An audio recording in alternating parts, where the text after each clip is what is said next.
안녕하세요. 반갑습니다. 예. 한양대학 하면은 우리 야구사에 어떻게 보면 지대한 공이 많은 그런 학교다 이렇게 볼 수 있습니다. 그러니까 야구 팬으로서 그래도 몇십 년을 야구를 봤다고 하는 사람들은 감히 그렇게 말씀을 할 수 있다고 이렇게 봐져요. 그 이유는 한양대학이 제가 알기로는 75년 중반 이후에 그 국가대표 선수를 많이 배출을 했다. 이렇게 말씀드릴 수 있어요. 그러니까 지금 이제 프로야구가 이제 8개 구단인데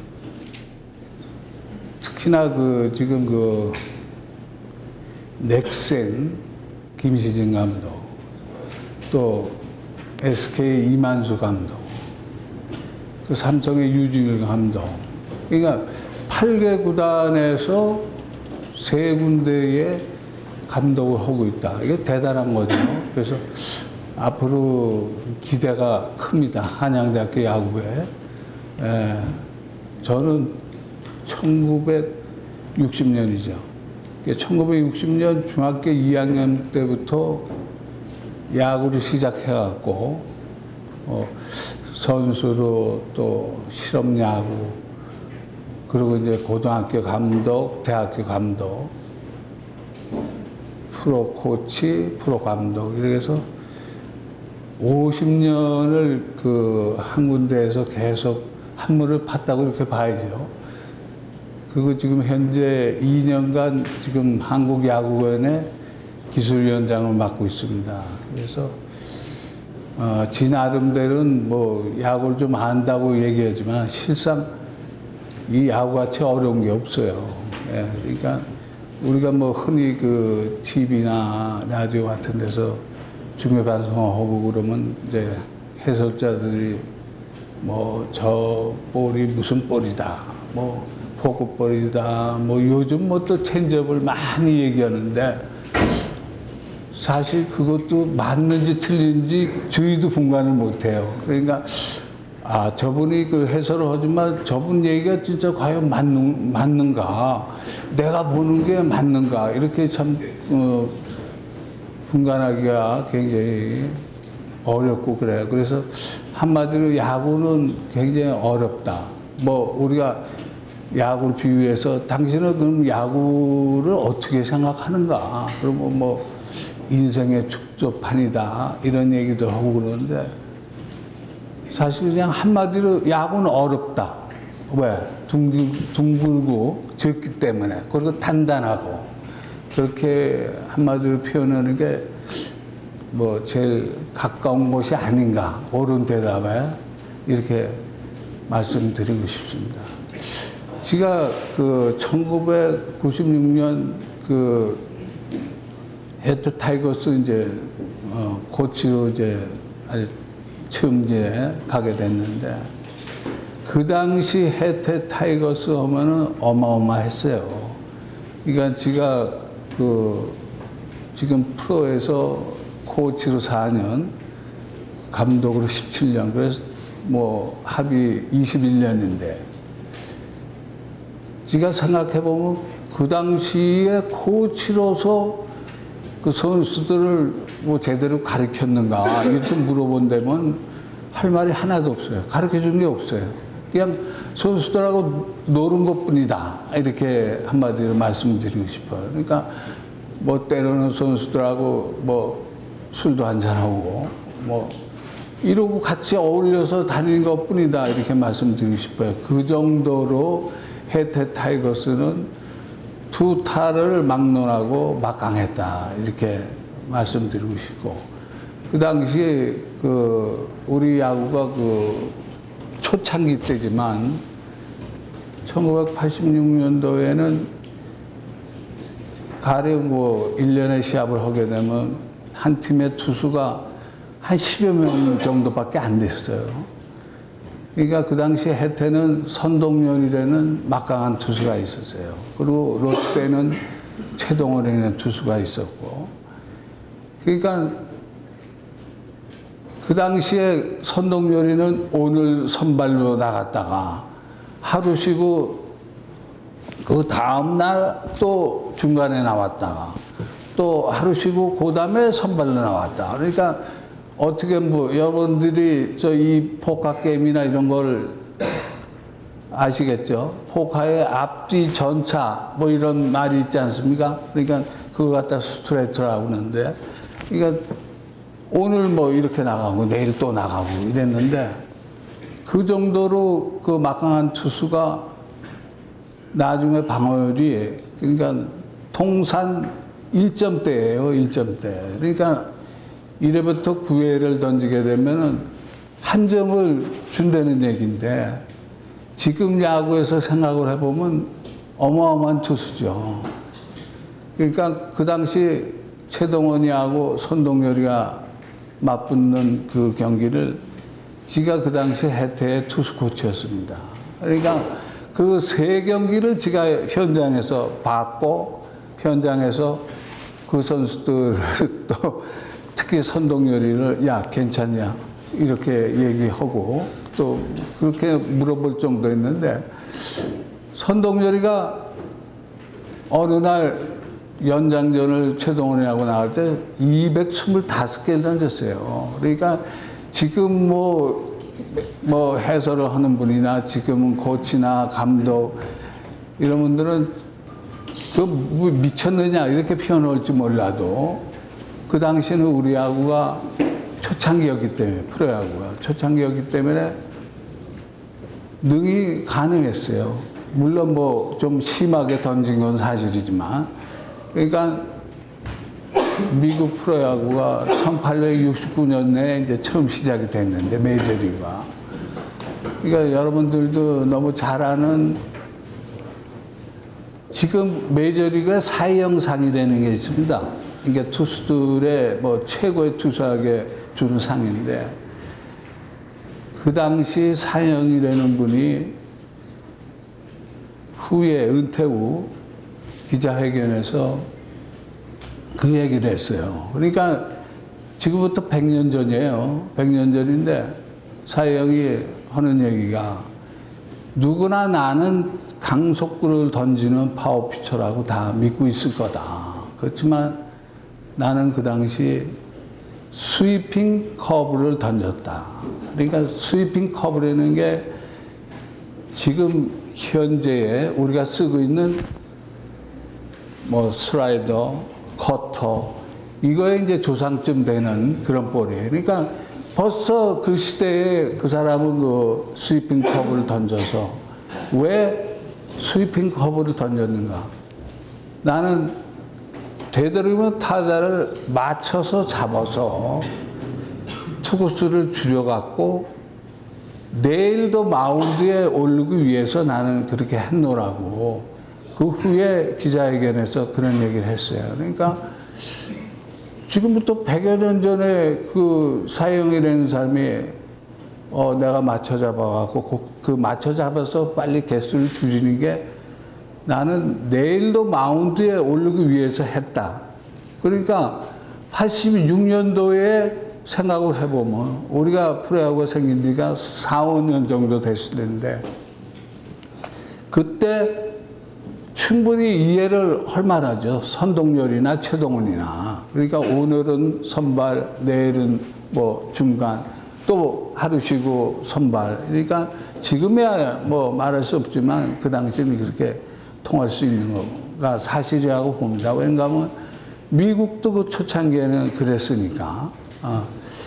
이래서 제가 그 해태 타이거스 코치로 갔을 때 선동열뿐만 아니고 그 당시에 강만식이라든가 이상윤이가 그 한양대학교 출신입니다. 그러니까 뭐 워낙 인물도 충출했고 실력도 좋았고, 그러니까 여러분들이 지금 기억을 할지 몰라도 그 우리나라의 유명한 복서, 한국의 최초의 세계 챔피언 김기수라는 분이 있었습니다. 그분의 딸하고 결혼을 했어요. 그러니까 그 당시에 그 이상윤 투수는 한양대학에서도 워낙 잘 던진 투수였지만 프로에서 와갖고 더욱 빛이 났고 또 쉽게 해서 여성 팬이 제일 많은 선수였어요. 워낙 잘 던졌고 인물 좋고 그러니까 좋아할 수밖에 없죠. 그래서 그런 그 이상윤, 강만식, 선동열, 문희수 이런 투수들이 있어갖고 투수는 그 정도로 막강을 했고 또 타자는 김봉현, 김성환, 김준환 어떻게 보면 김씨 일색인데 그런 선수들이 그때 막강한 타력을 발휘해갖고 계속 우승을 해요. 그러니까 코치로 제가 갔을 때 운이 좋은 거죠. 그러니까 86년, 87년, 88년 이렇게 이제 3년 우승을 하고 89년도에 그 혜태가 88년도에 다른 팀은 다 그 당시 프로팀이 이제 전지훈련이고 이런 걸 다녔는데 혜태는 사정상 그때 해외로 전지훈련은 못 나가고 그냥 국내에서 이제 그 뭐 눈이 오면 눈 쓸고 이래갖고 훈련을 할 때예요. 그만큼 사정이 안 좋았어요. 그래갖고 이제 혜태는 88년도에 처음으로 그 타이페이에 대만에 그 전지훈련을 갔었고 어쨌든 3년을 그렇게 전력이 세니까 우승을 하게 돼 있었죠. 그러다 보니까 모든 팀들, 나머지 팀들은 혜태를 한번 꺾어볼까 하고 사실 지금 그 유명한 김성근 감독 있지 않습니까? 그 당시 오비베어스 감독인데 김성근 감독이 오대산에다 오대산에 그 겨울에 얼음구덩이 있지 않습니까? 그러니까 거기에 선수들을 정신통일을 시킨다고 얼음구덩이에 집어넣었어요. 근데 물론 뭐 추우니까 얼음구덩이에 들어가서 정신통일해야 되지. 그렇지만 야구로 이기는 통일은 안 됐을 거란 말이야. 그래서 어떻게 보면 실패가 된 거예요. 그 삼성 같은 팀은 어떻게 했냐. 그러면 우리 선수들이 이분들이 담력이 없다. 그러면 이 담력을 키우려면 어떻게 해야 되느냐. 그러니까 그 당시 화장터에다 데려가는 거예요. 화장터에. 그래서 화장터에 앞문으로 들어가고 뒷문으로 이제 혼자 나오는 거지. 그러니까 그 안에 시체하고 시체 막 태우는 거 그런 거를 이제 목격을 하게 되는 거예요. 그러니까 혼자 들어가서 그 순간에 누구나가 이제 무섭지. 그러니까 어쨌든 그게 뭐 길어야 얼마나 길겠어요. 그 뒷문으로 나오는 그 순간이. 그렇게까지 했는데 역시 안 되는 거야. 그 이유는 뭔가요?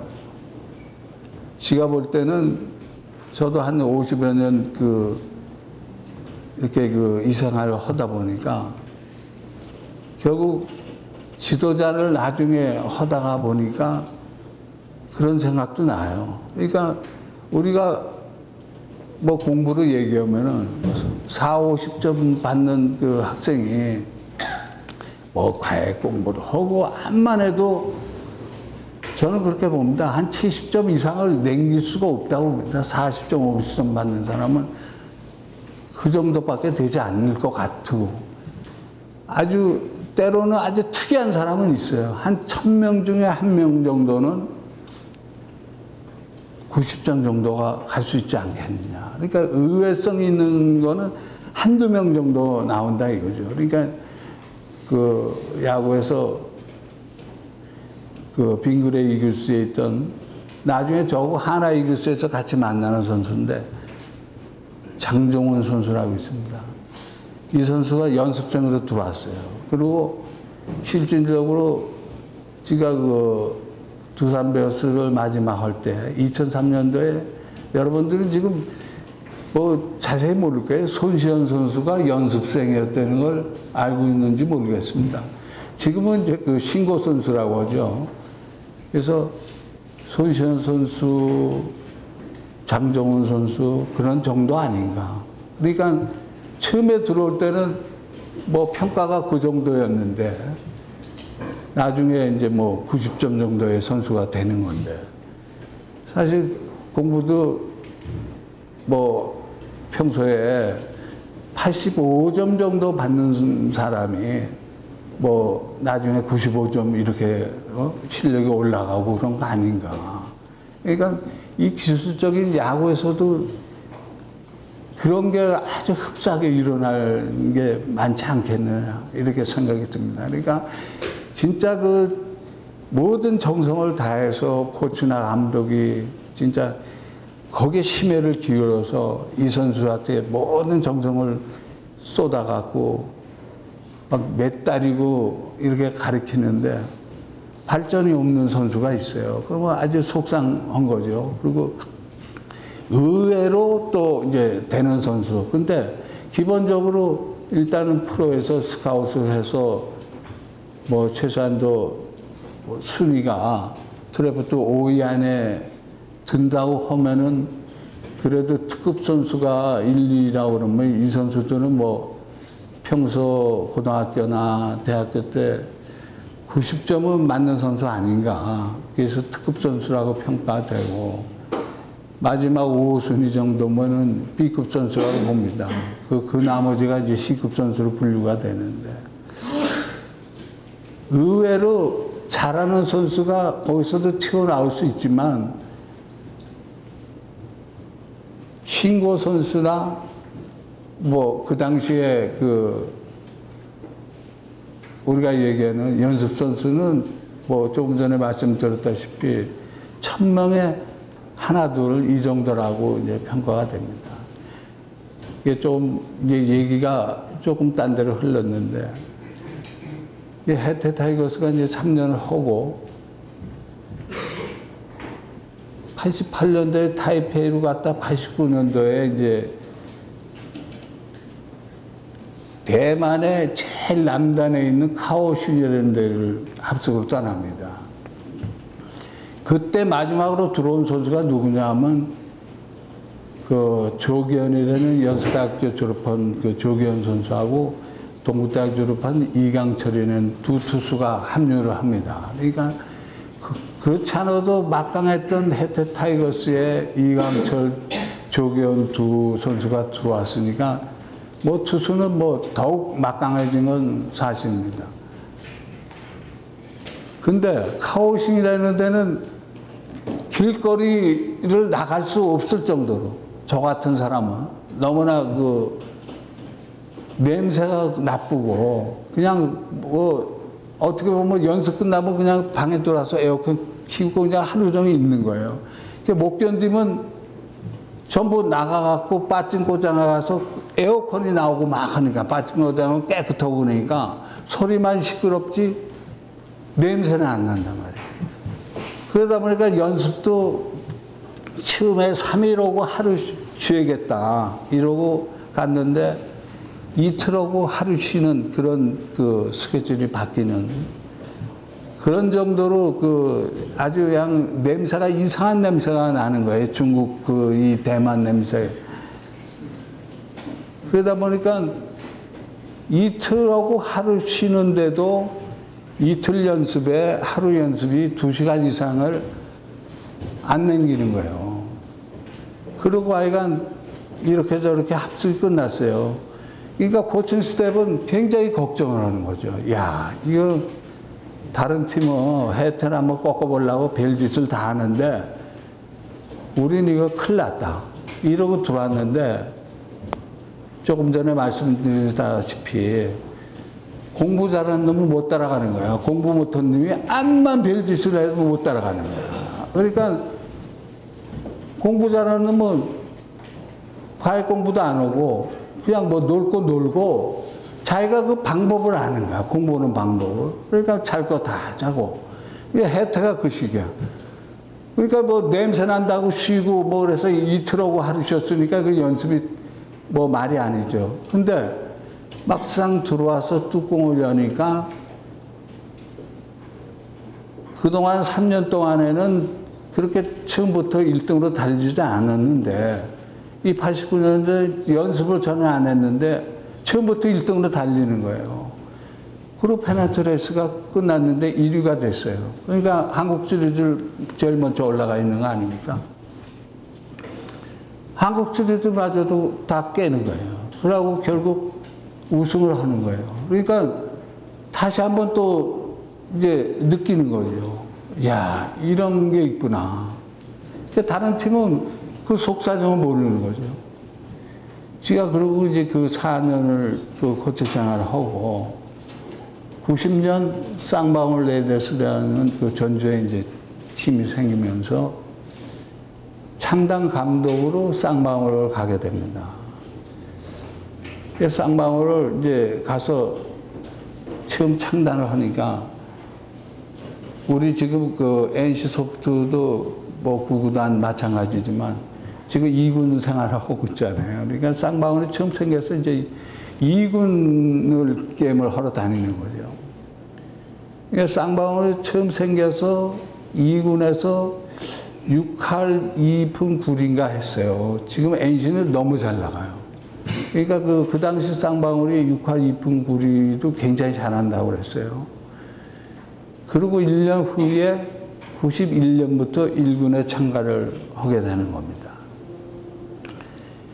1군 참가를 해서 그해 성적이 4할 2푼 5리로 공동 6위를 LG하고 그때 쌍방울 멤버가 누구냐면 지금 여러분이 잘 아시다시피 그 LG 감독을 하고 있는 김기태.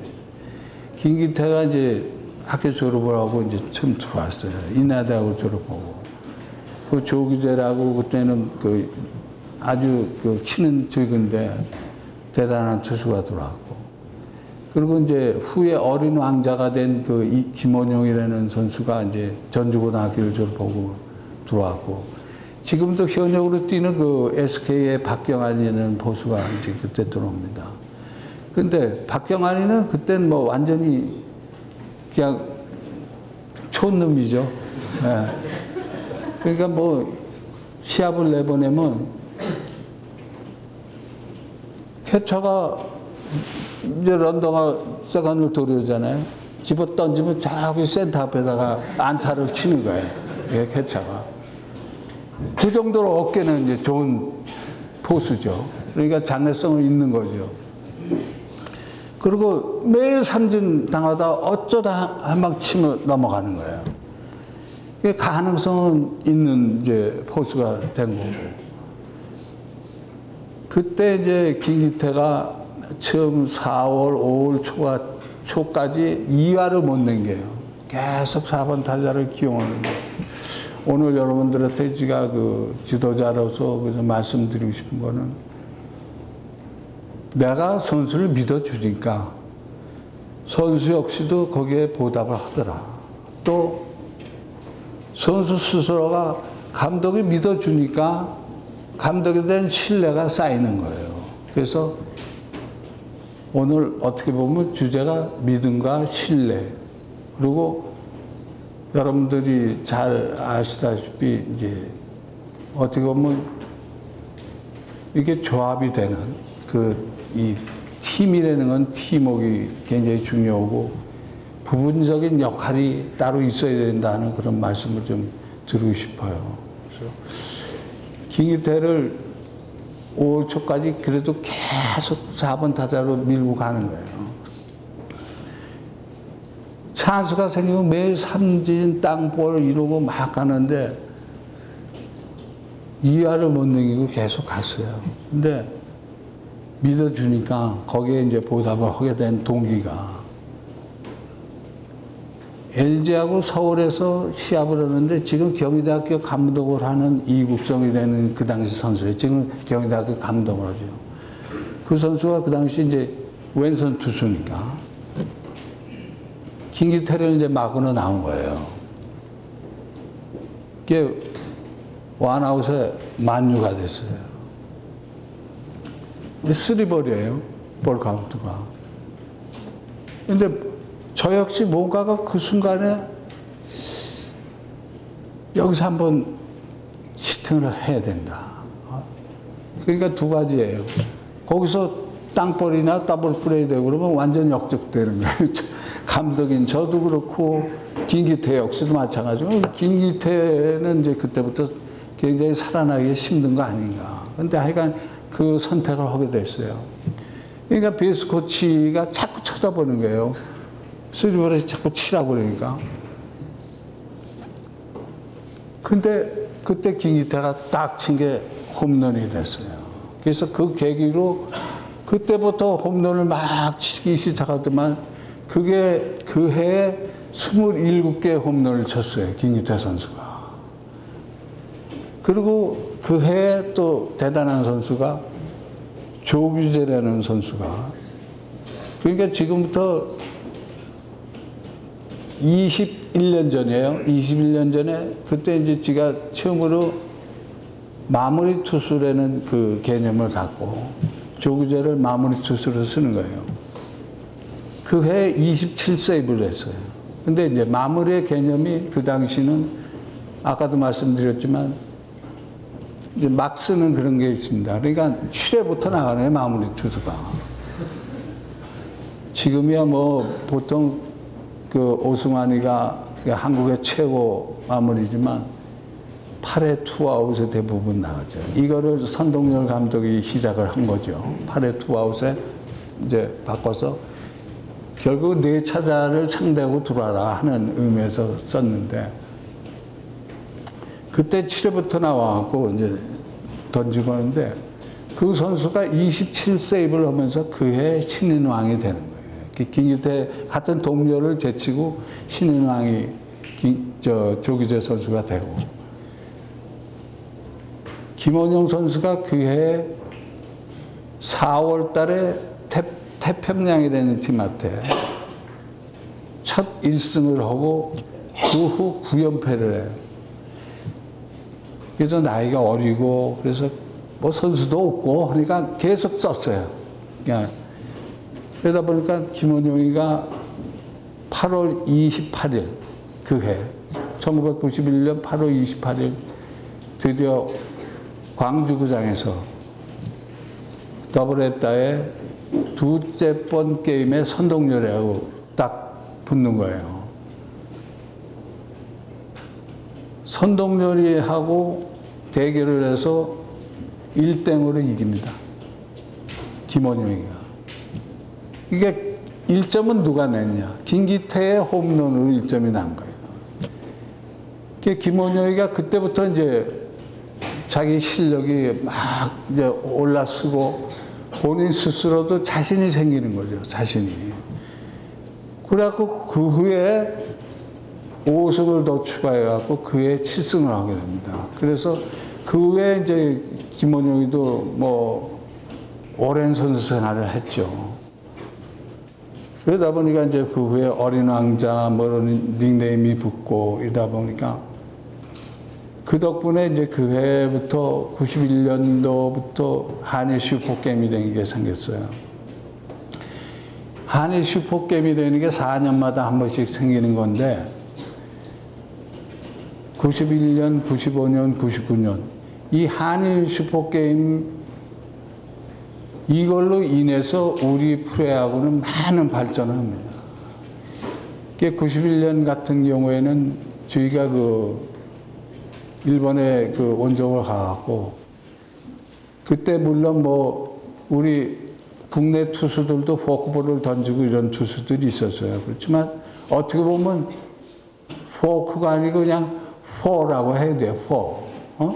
그러니까 뭐 포크 그 자체는 이게 뭐 이게 우리가 아는 그 포크 그 자체 아닙니까? 이렇게 찍는 이 자체인데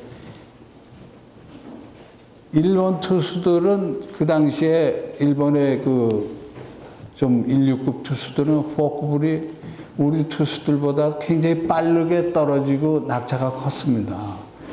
그러다 보니까 저희 그 타자들이 그 일본 투수들 볼을 못 치고 이래갖고 91년도에 이제 저희가 참패를 하게 되죠. 근데 95년도, 99년도에 가서 잘 싸웠어요. 그러다 보니까 우리 야구가 많이 늘지 않았나. 그거는 그 한일 슈퍼게임이라는 것 때문에 많이 늘었고, 그러다 보니까 여러분들이 잘 아는 박찬호가 출전한 1998년 방콕 아시안 게임이 일본도 그 프로가 좀 출전했고, 우리도 그때 처음으로 프로가 아마하고에서 같이 출전해하고 방콕서 금메달을 땁니다.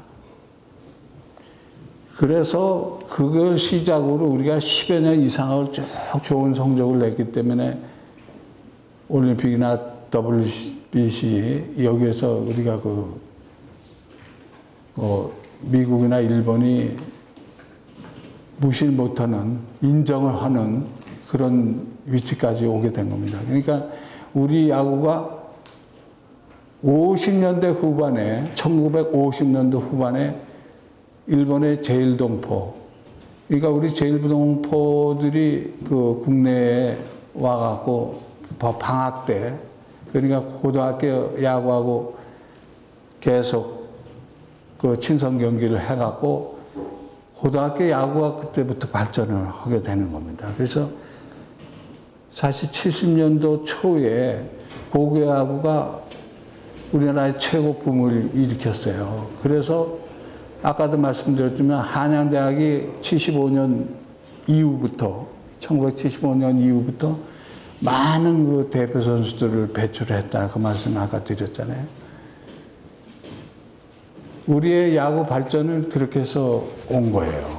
그러니까 제일동포가 처음에 이렇게 끌어줬고, 그 후에 한일 친선으로 슈퍼게임이 했고, 그러다 보니까 이제 박찬호라는 그 메이저리그 처음 간 선수가 생기는 바람에 이제 어린이들이 이제 그런 꿈을 갖고 시작을 했고, 그래서 이제 계속 발전을 해서 오늘날의 프로야구가 이렇게 뭐 흥행이 되고 많은 사람들의 각광을 받게 된 거죠. 이제 도중에 이제 다시 이어지겠습니다. 제가 이제 그러고 그 이듬해 1992년도에 쌍방울 레디스의 그 전에 4할 2푼 5리에 공동 6위를 했던 게 처참하게 깨집니다.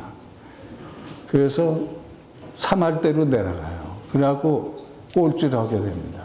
꼴찌를 하게 되는데, 그 이유는 제가 그 전해 아까도 말씀드렸지만 조기재라는 선수를 너무 무리하게 썼던 겁니다. 그래서 감독으로서 굉장히 죄책감을 느끼는 거죠. 그러니까 조기재가 부상을 당하고 그 후부터 쌍방울이 침체가 돼갖고 내리막길을 걷게 되는 거죠. 그래서 이제 그 해에 제가 이제 계약이 끝나는 거죠. 계약이 끝나는데, 그동안에 제가 그 해대 타이거스에서 맨날 뭐 가르친 것도 없이 맨날 이겼다가 쌍방울 레더스 창단팀을 얼마나 연습을 하고 얼마나 심혈을 기울였겠습니까? 암만 해도 그 정도의 수준밖에 안 되는 거예요. 근데 여기서 이제 재밌는 게, 꼭 약한 팀이 어떤 현상이 생기느냐. 쭉 한두 점으로 지고 있다가 겨우 따라붙어 갖고 한 7회 정도의 동점을 만들어요. 동점을 만들고, 어떻게 보면 한 점이라도 나가고 이길 수 있다, 이런 생각을 할 때 상대방이 점수를 나요. 그래서 후반에 꼭 뒤집혀요, 다시. 그래갖고 지는 게 약한 팀의 비애예요. 그러다 보니까 더욱더 처참한 게 뭐냐. 7회 이후에 슬슬 비가 내려, 부슬부슬 내려, 처량하게. 그 지고 나면은 이제 숙소로 돌아가지 않습니까? 숙소로 돌아가면, 그때 이제 전주에서 이제 구단에서 아파트를 하나 의도줘갖고 거기 있는데, 아침에 나올 때는 뭐 한 11시쯤이면 나오죠. 그냥 불 다 끄고 나온단 말이에요. 그러니까 뭐 이러는 아주머니가 이제 유니폼 벗어놓고 그러면 그거 세탁만 해주고 잠그고 그냥 가는데, 프로야구는 주로 밤에 하지 않습니까?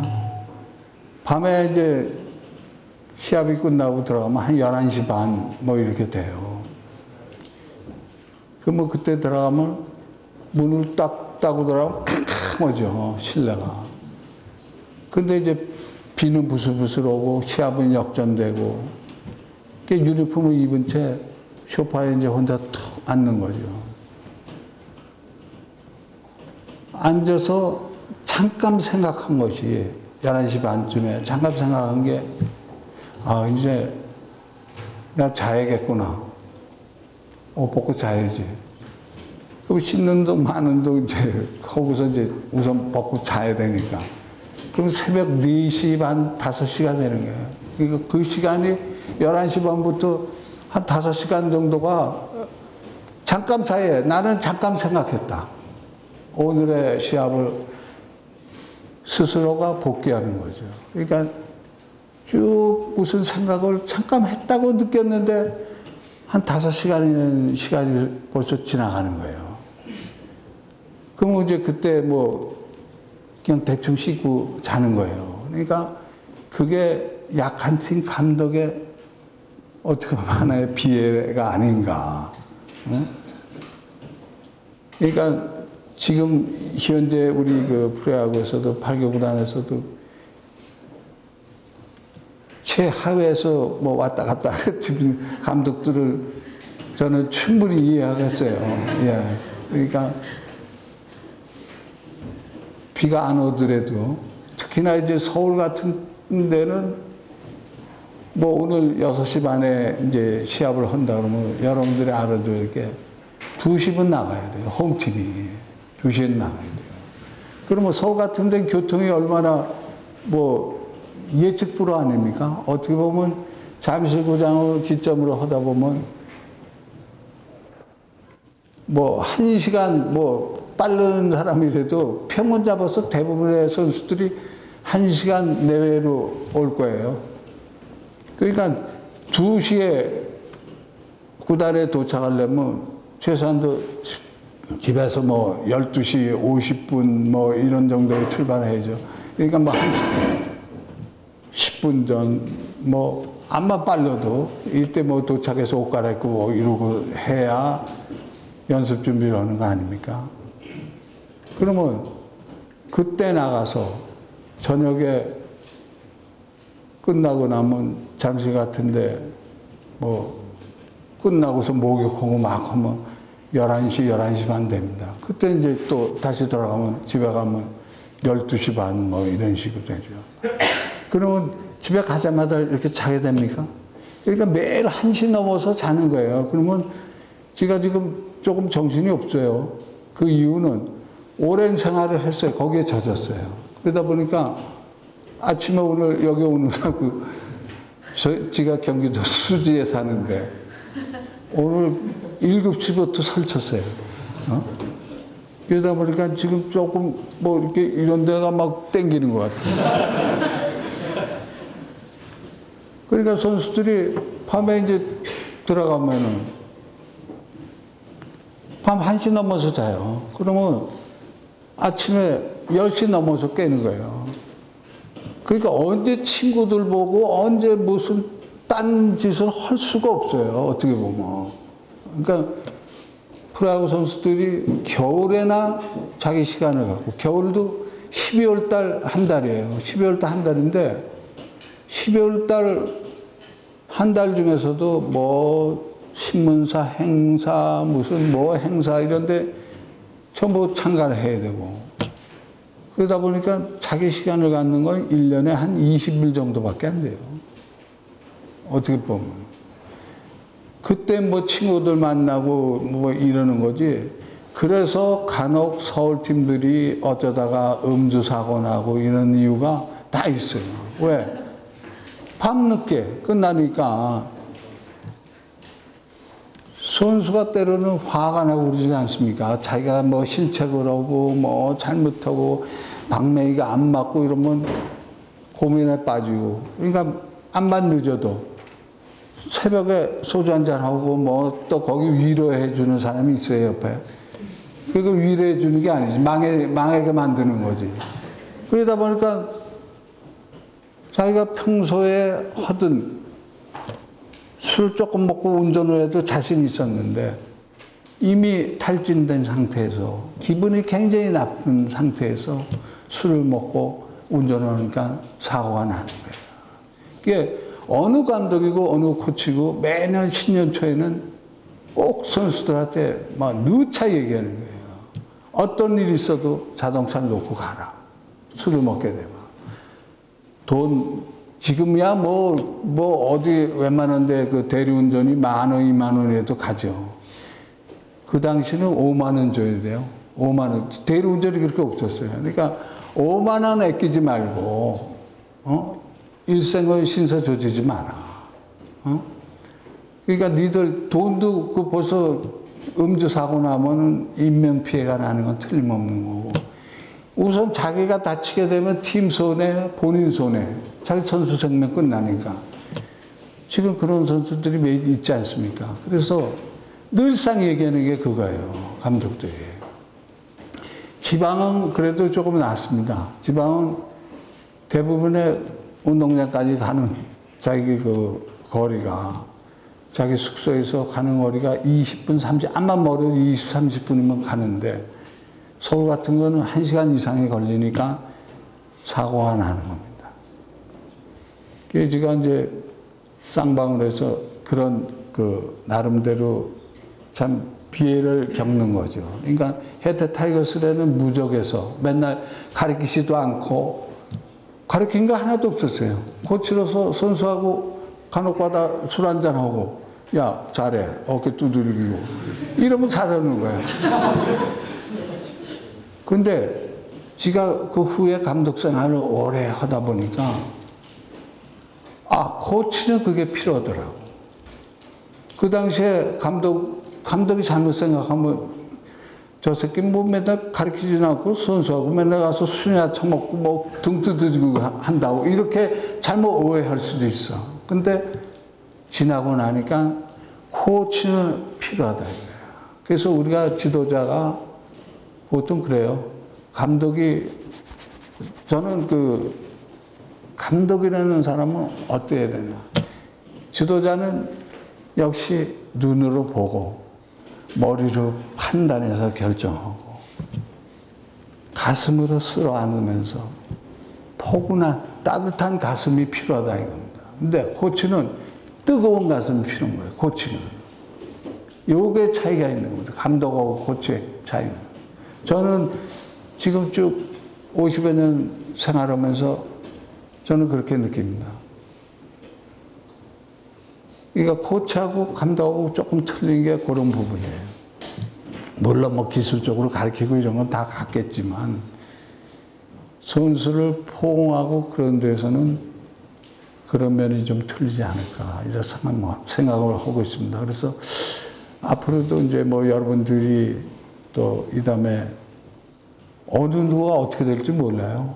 뭐 나중에 코치 감독이 되셔갖고 그때 그 김인식이 그 사람이 이렇게 얘기한 게 맞는 것 같기도 하고 뭐 이렇게 또 생각할 때도 있어요. 근데 저는 이게 맞을 거 아닌가 이렇게 생각합니다. 그러니까 코치는 뜨거운 가슴을 가져야 되고 감독은 따뜻한 가슴을 가져야 된다.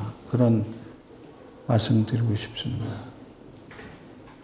그래 이제 제가 이제 쌍방울을 간두고 그 야인 생활을 하는 거죠. 근데 지금은 조금 틀려졌어요. 근데 그 당시에 이제 제가 물러날 때 저하고 같이 생활했던 코치들이 다 물러나는 거 아닙니까? 근데 저는 물러나면서 지 나름대로 야구장에서 움직일 수 있는, 야구장하고 가까운 데서 움직일 수 있는 일을 하고 있었어요. 그러니까 뭐 하일성 음성 정보, 또 뭐 스포츠 신문의 개공 기자, 또 무슨 신문사의 뭐 칼럼, 그러니까 일주일에 한 번씩 칼럼을 썼고, 그리고 그 당시 이제 고려대학교에 조성민 이런 선수들이 있을 때 인스트럭터로 나가 있었고, 그러니까 어떻게 보면 감독할 때보다도 더 잡이 많았어요. 그러나 여기서 지 자신이 결정적인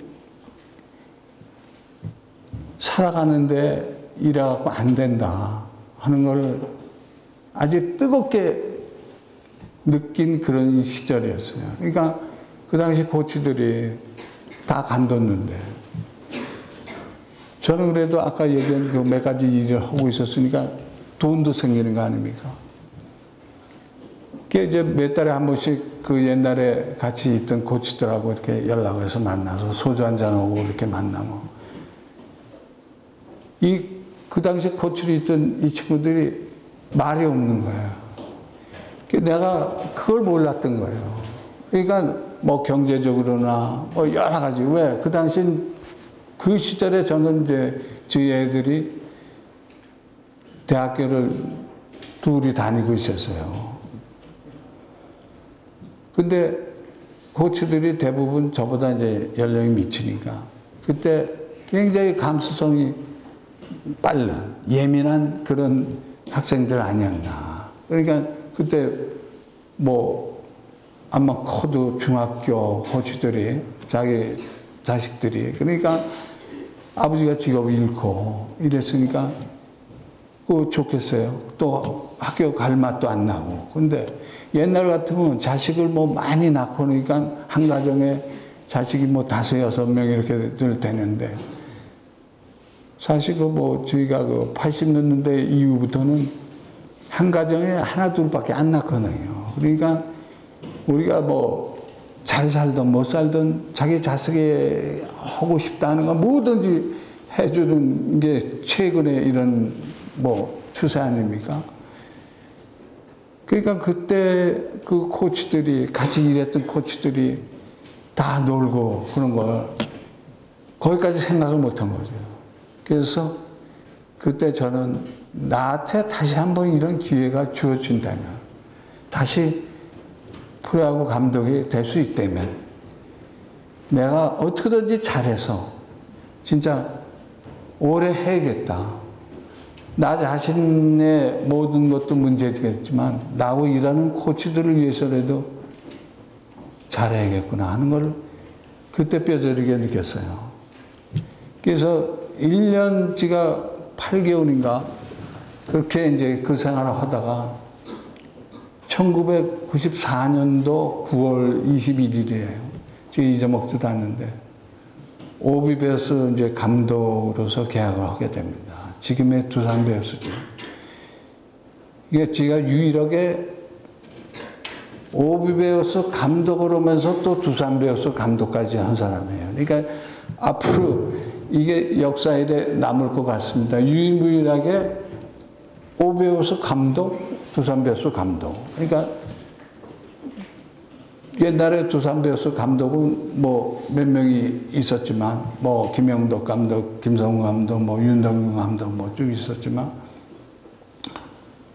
후에 저하고 같이 있었던 김경문 감독도 이제 뭐 두산 베어스만 감독이죠. 지금 김진욱 감독도 두산 베어스 감독인데, 그래서 그때 이제 1994년도에 오비베어스 감독으로 이제 오게 됩니다. 그때 저를 이제 감독이 되면은 이렇게 방송국이다, 신문사다 이렇게 인사를 다녀요. 뭐, 제가 요번에 새로운 감독입니다. 앞으로 잘 부탁합니다. 이러면서 이제 쭉 다니는데, 방송국이나 신문사가 한둘에, 그러다 보니까 거기 인사 다니려면 아침 진짜 10시부터 저녁 6시까지 이틀을 다녀야 돼요. 그때 저를 데리고 쭉 다닌 사람이 누구냐 하면 지금의 김정 교수예요. 한양대학교. 김정 교수가 그 당시 오비베어스 홍보 직원이에요. 그러니까 이제 감독인 김희식이를 데리고 이제 쭉 방송국이다, 신문사다. 그때 고생을 많이 했죠. 그러니까 아마 그게 지겨우니까 이제 학교로 온 것 같습니다. 네. 그래서 이제 94년에 이제 제가 그 페나트레이스 6경기를 놔두고 이제 감독이 되는데, 그때 이제 6경기를 제가 이제 뭐 벤치에 안 들어갔고, 그때 만난 선수에서 끝까지 이제 뭐 저하고 연을 맺어갖고 궁합이 맞았다고 하는 선수가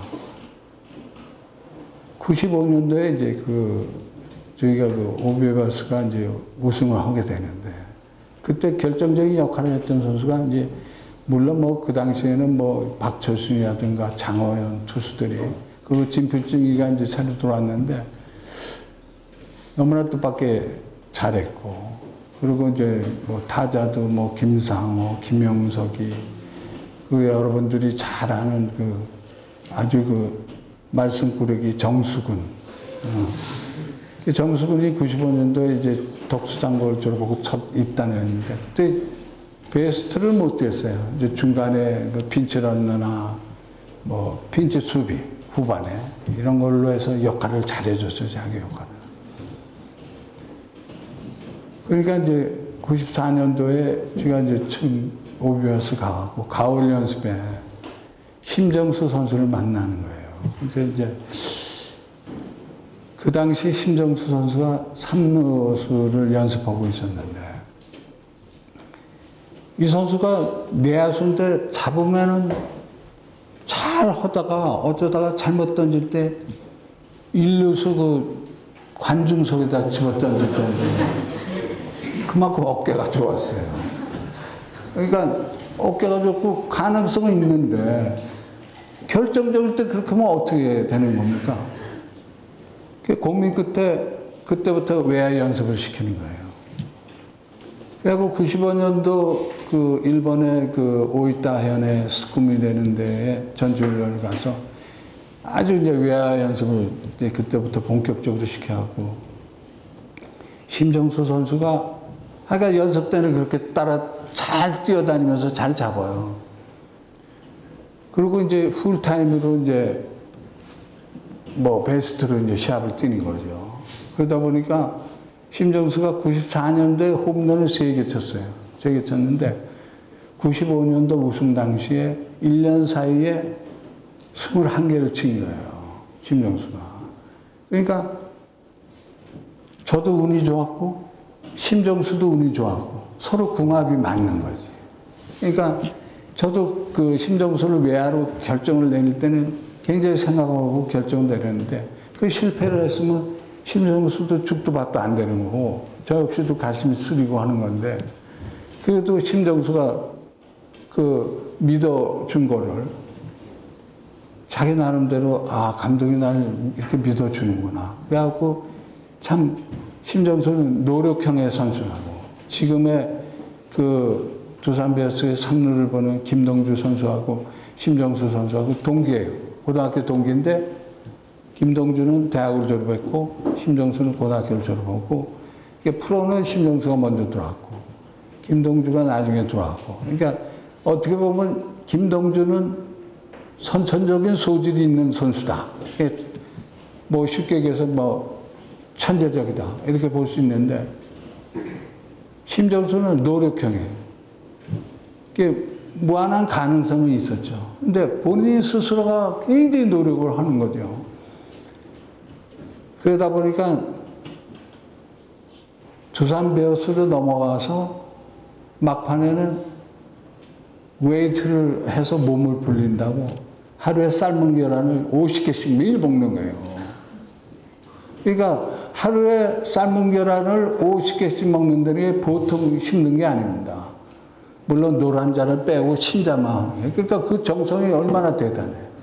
본인이 다 그걸 까서 노란자 빼고 신자, 그 얼마나 시간이 걸려요.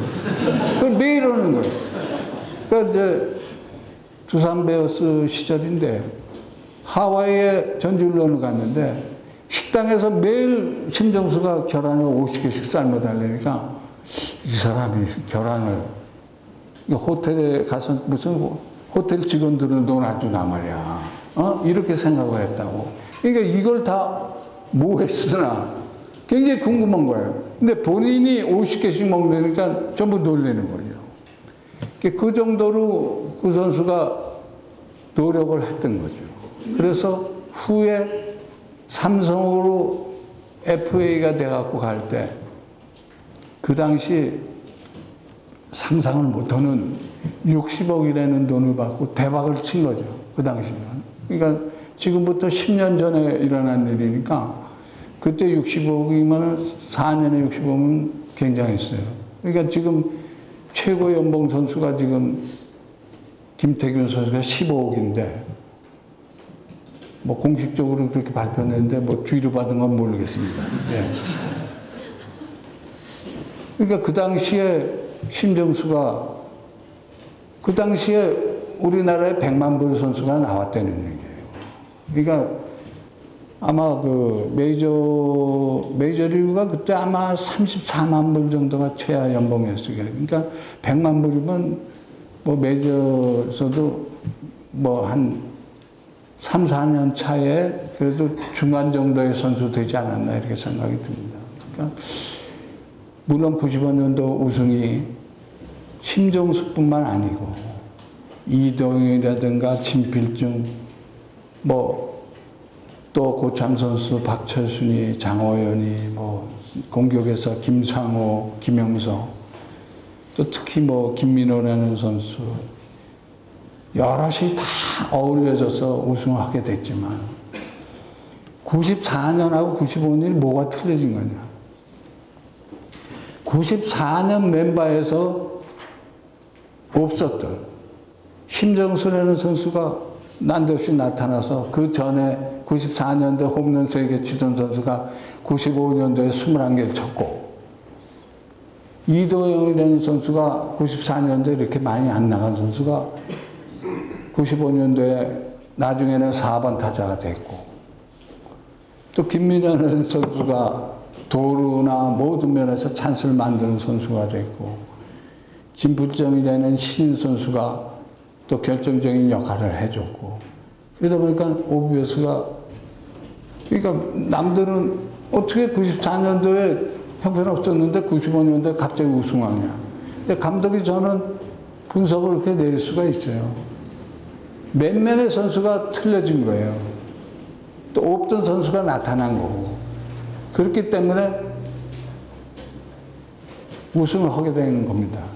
그러니까 지금 뭐 우리가 금년도 8개월 동안 예상을 했지 않습니까?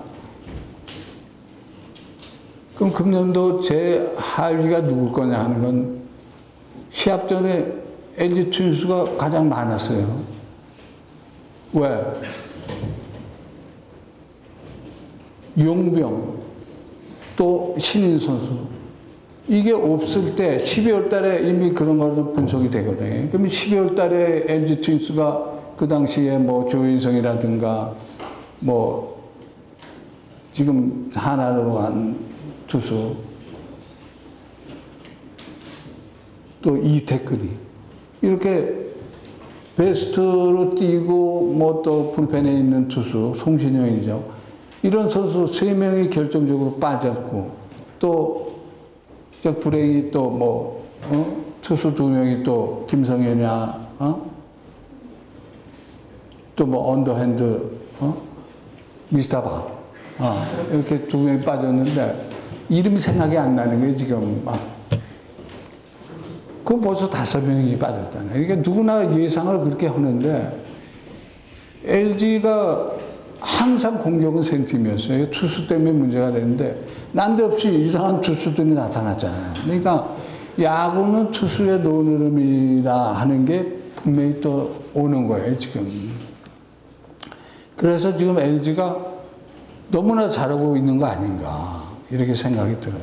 그래서 그 당시에도 오비베어스가 95년도에도 그렇게 생각지 않은 선수들이 튀어나왔고 이러다 보니까 우승하게 됐죠. 그게 96년도에 오비가 꼴찌를 했어요. 그게 또 남들은 왜 그랬을까 이렇게 생각할 거예요. 근데 감독이 저는 충분한 이유가 있다고. 그 당시 94년도에 신매승을 하는 권명철 투수, 그 장원진이라는 선수, 이런 선수들이 군대를 갔어요. 그리고 이제 박철순, 장호연이 이런 선수들이 이제 퇴보를 하는 거예요. 그러니까 나이 많은 선수들은 1년 사이에 변화가 급격히 옵니다. 아무도 몰라요. 그게 이제 노쇠 현상인데, 그런 데다가 참 우스운 현상이 생겼습니다. 그 당시에 이제 군 관계로 해서 김민호라든가 이도영이 그 전에 잘했던 선수들이 군 관계에 걸려 있는 거예요. 이게 심지어 뭐 대구 경기에서 지금 시합을 하고 있다. 텔레비전을 하잖아요. 그러면 마네자가 뛰어와. 지금 저 선수를 내보내지 말라는데요. 그럼 누가 내보내지 말래? 그러면 지금 뿔옥가가 보고 있는 거야. 텔레비전을, 그 중계를, 뿔옥가가. 지금 나가면 안 된다고 그럽니다. 기가 막힌 거지, 이게. 야, 이런 것도 있나. 그러다 보니까 선수는 얼마나 불안해. 그동안에 이제 뭐 군대를 안 가게 해주겠다, 뭐 이런 얘기를 했고, 거기에 대한 뭐 작업을 했겠죠. 안 되는 거야, 시합. 그러니까 시합도 빼는 거야, 그 선수들을. 그러니까 그 전에 그래도 시합에 잘해줬던 선수들 한 6명 정도가 빠지는 거야. 그러니까 약해질 수밖에 없는 거예요.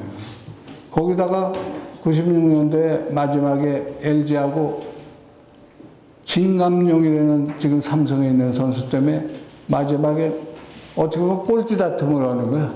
그 선수 뽑기 위해서. 트래프트가 맨 마지막부터 뽑거나 첫 번째. 근데 그 당시는 연고지에 1번을 한 소수씩 데려갑니다. 자기 연고지에서. 그리고 2차 트래프트 1번을 그해 꼴찌한 팀이 우선 뽑아가는 거예요.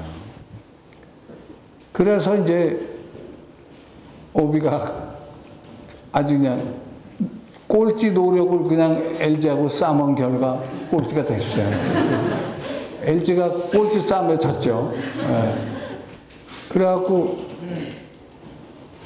진감용이를 뽑게 된 거예요. 그렇게 이제 많은 일이 있으면서 이제 지나가게 됩니다.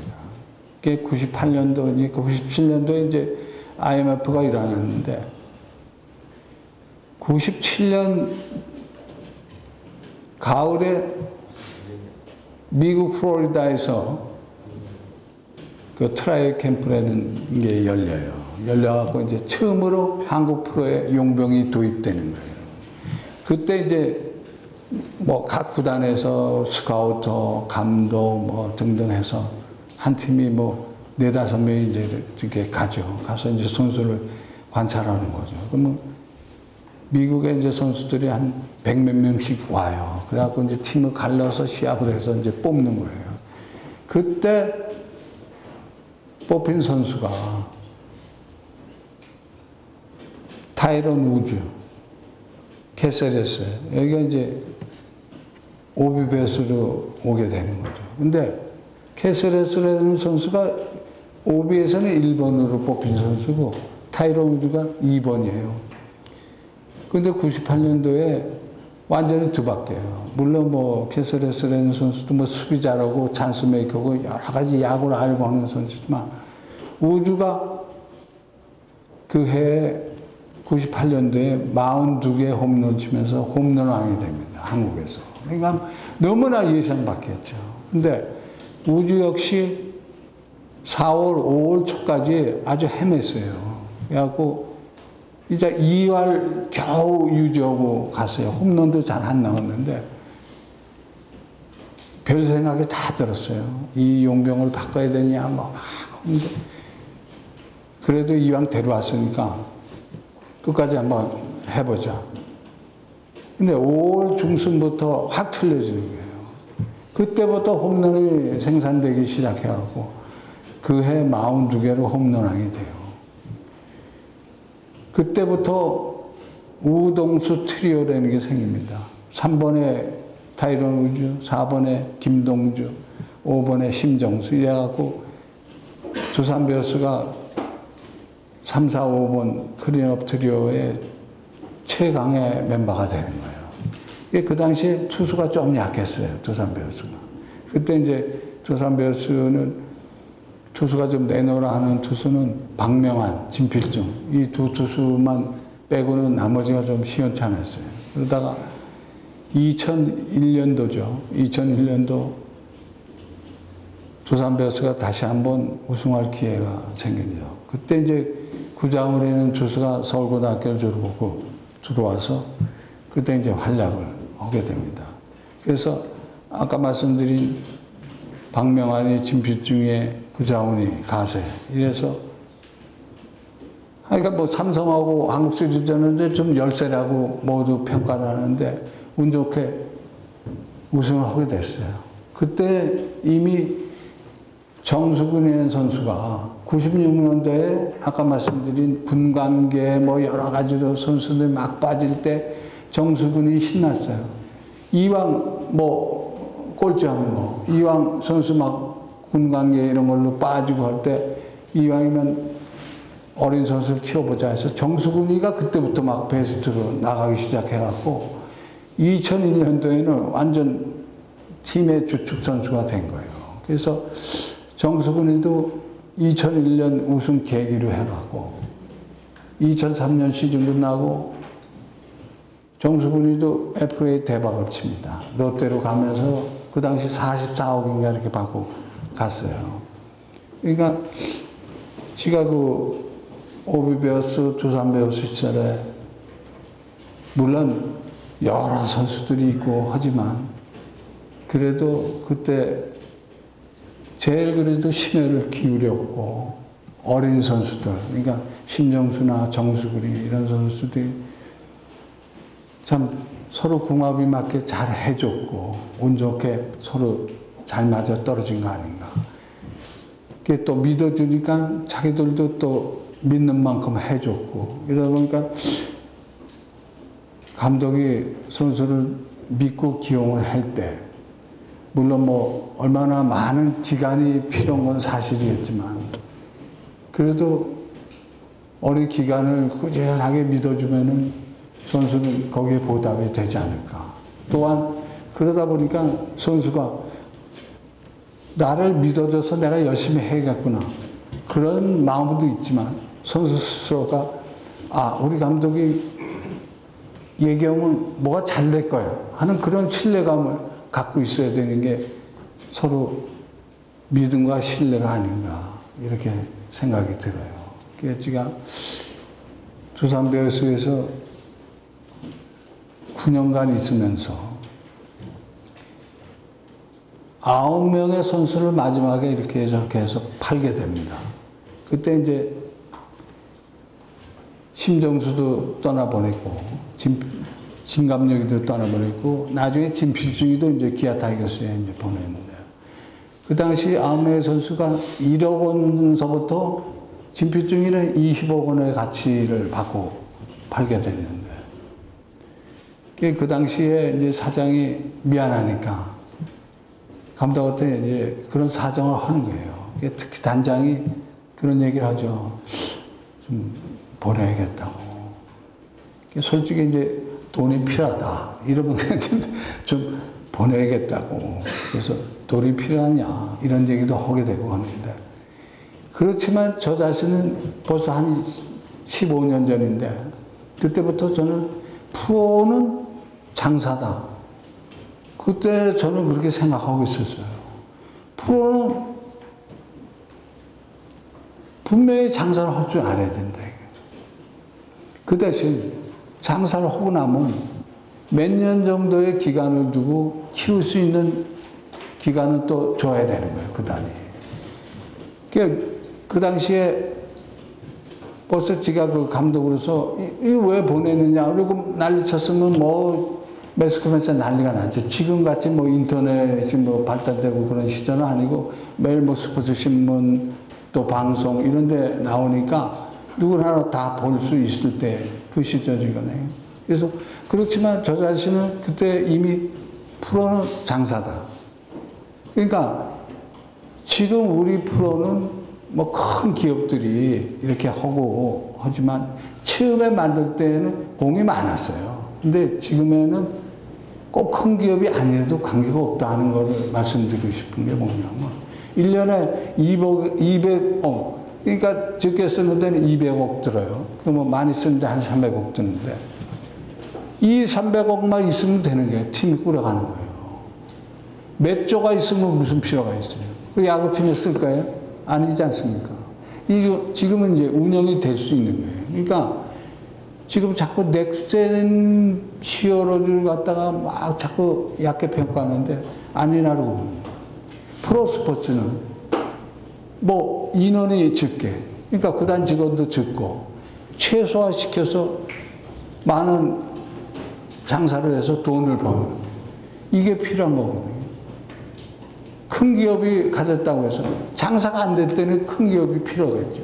하지만 이제는 프로야구는 점점 발전돼 가고 있고 물론 뭐 여기서 안심을 놓고 해서는 안 되겠죠. 이렇게 잘할 때 더 잘해야 된다 하는 그거는 분명한데 저는 지금도 넥센에서 뭐 장사하고 괜찮다고 봐요. 그 대신 이제 선수를 그 돈으로 젊은 선수를 또 사다가 또 그렇게 만드는 과정이 있어야 된다고 봐요. 그 돈을 그냥 딴 데다 다 쓰면 그건 잘못된 거라고 봅니다. 반은 최소한도 선수 수급하고 하는데 써야 팀이 아주 망가지는 건 아니지 않겠느냐 이렇게 생각이 듭니다. 그래 이제 9년에 제가 그 두산 베어스 이제 시절이 이제 끝나는데요. 2003년 시즌 끝나고 제가 이제 관두게 되는데 그때 이미 두산 베어스의 두산의 회장님이시죠. 그 당시 이제 뭐 KBO 총재님이시고, 근데 박영호 총재님이 지금 안 계시지만 그 당시 감독 선동열을 저보다 좀 키워, 이게 선동열을 코치로서부터 키워서 나중에 감독을 시켜라. 그 감독은 내가 시킬 게 있어. 이렇게 그런 말씀을 하셨어요, 그 당시. 그러니까 2003년 전에 벌써 이미 그런 말씀을 하셨고 2003년 시즌 도중에 이제 5월 달에 그 당시 경창호 사장님이라고 계셨는데 야구단에 그분이 어느 날 좀 보자 그러더라고. 그래서 말씀하시더라고. 시즌 끝나고 부사장을 맡아달라. 그러니까 그 전에 선동열을 데려다 코치를 해서 나중에 감독을 시키자 했는데 아마 지금도 뭐 우리 사회에서는 이제 그런 일들이 많이 일어나는데 아마 선동열이가 코치를 올 경우 또 누가 그런 얘기 했겠죠. 우리 팀에 감독이 2명 되는 겁니다. 그렇게 되면 뻔히 저기 감독이 다 될 걸 아는데 감독이 갑자기 2명 되는 거 아닙니까? 이런 얘기 했겠죠. 그러니까 사장이 그럼 부사장을 좀 맡아달라. 시즌 끝나고. 이렇게 이제 시작이 돼가고 시즌이 끝났어요. 시즌이 끝나고 저는 이제 많은 생각을 했죠, 그동안에. 감독이겠다. 난 감독을 더 해야겠다. 그런 생각을 갖고 있었어요. 근데 그러다 보니까 이제 여러분들도 가정이 있지 않습니까? 그 뭐 이제 어머니 아버지 다 뭐 계시고 하니까 집에서 보통 어머니 아버지들이 때로는 뭐 서로 상의하는 경우도 있잖아요. 직장을 옮기다든가 뭐. 저 역시 마찬가지예요. 그 집사람하고 얘기를 했는데 집사람은 저보고 그 부사장 그 자리를 하래요. 우선 사장 자리가 사장 소리가 들어가잖아요. 그러니까 그냥 있는 게 어떻겠냐고. 그냥 감독을 해야겠다. 그래갖고 시즌이 끝나고 제가 이제 관두겠다고 해갖고 관두게 됩니다. 관두고 또 이제 다시 옛날로 돌아가는 거예요. 그게 이제 관두고 또 9월 달에 그 다음에 9월 달에 하나이글스로 이제 또 가게 되는 거예요. 그러니까 이 프로야구 감독들이 참 그 비해가 9월 달이 굉장히 중요해요. 예. 그러니까 감독이 갈릴 때도 9월 달. 그러니까 성적이 나쁠 때도 뭐 어느 정도 예측이 되지만 9월 달에 이제 뭐 비가 내리고 막 이라고 수년된 경기가 그렇게 많지 않을 경우에는 대부분 9월 달 안에 다 모든 게 소화가 됩니다. 그래서 또 거기도 9월 10일 날 하나하고 제가 계약을 하게 됩니다. 물론 하나의 현 감독은 있어요. 그래갖고 계속 시합을 하고 있는데도 이미 후임 감독이 내정된 거죠. 잘 나가는 팀의 감독은 9월 달이 굉장히 뭐 그냥 재밌고 뭐 성적이 좋고 그러니까 10월 달에 한국 시리즈 올라가서 하면 되겠다 이런 생각을 해서 좋겠지만 안 되는 감독은 9월 달이 마의 9월이야 어떻게 보면. 그래서 그 뭐 관두고 새로 가고 하는 게 9월에 주로 이제 프로야구는 이루어지는 게 많습니다. 그래서 이제 하나이글스로 이제 새롭게 가게 되죠. 이제 하나이글스에 이제 갔는데 하나이글스도 뭐 성적이 좀 안 좋았죠. 뭐 또 지가 간다고 해서 뭐 별도리가 있겠어요. 물론 기대는 하고 데리고 갔지만. 그 이제 지가 이제 가을 연습을 할 때 그 하나는 그 당시에 이제 일본의 나가사키를 했는데 주로 이제 가을 연습을 갔는데 기아에서 뭐 결국 옷을 벗은 이제 뭐 자유계약 선수가 된 거죠.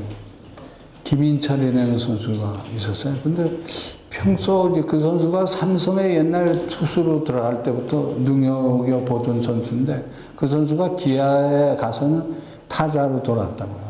그래서 그 선수를 제가 이제 데려왔어요. 데려와서 이제 나가사키 가을 훈련소부터 이제 데려왔고. 그 이듬해 이제 95년도에 그 시즌 막 시작해서 얼마 안 돼서 여러분들이 잘 아시는 그 최진실이라는 영화배우 남편 조성민 선수하고 제가 오래전에 인연이 있었죠. 조성민이가 고려대학에 있을 때 제가 거기 인스트럭터로 조금 나갈 때가 있었어. 그래서 그 선수가 그때 이미 야구를 포기하고 방송 해설하고 있을 텐데 어느 날 우연히 대전 시합에 왔더라고. 그래서 너 다시 옷을 입고 할 수 있겠느냐? 받아주겠느냐? 그렇게 해서 이제 조성민이도 들어왔고. 그랬는데 조성민이도 자기 역할을 했어요. 그런 대로 자기 역할을 했고. 김인철이는 2004년도 기아 타이거스에서 홈런이 하나도 없었어요. 근데 2005년도 하나에 와서 그래도 시합을 자주 내고 하니까 홈런을 10개 쳤어요.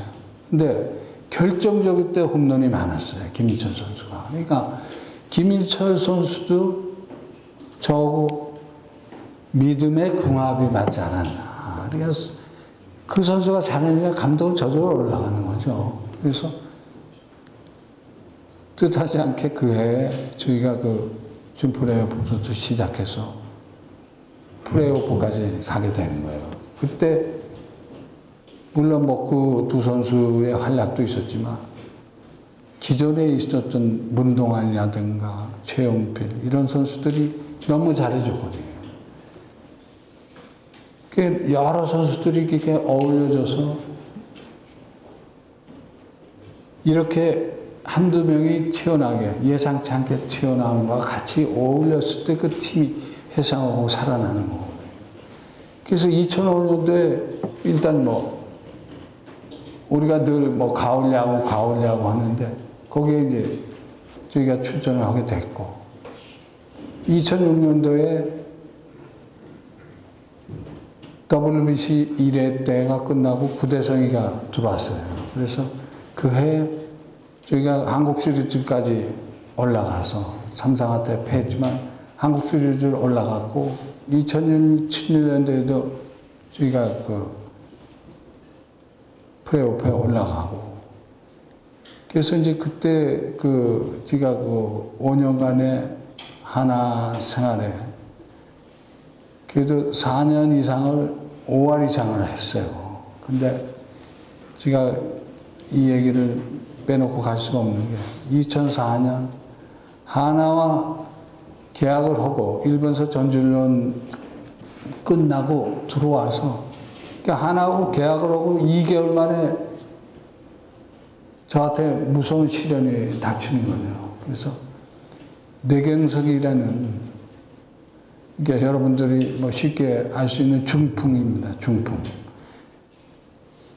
저한테 그런 병이 오게 되는 겁니다. 그래서 2004년 하나와 계약하고 2개월 만에 제가 이제 분당의 재생병원에 들어놓게 됩니다.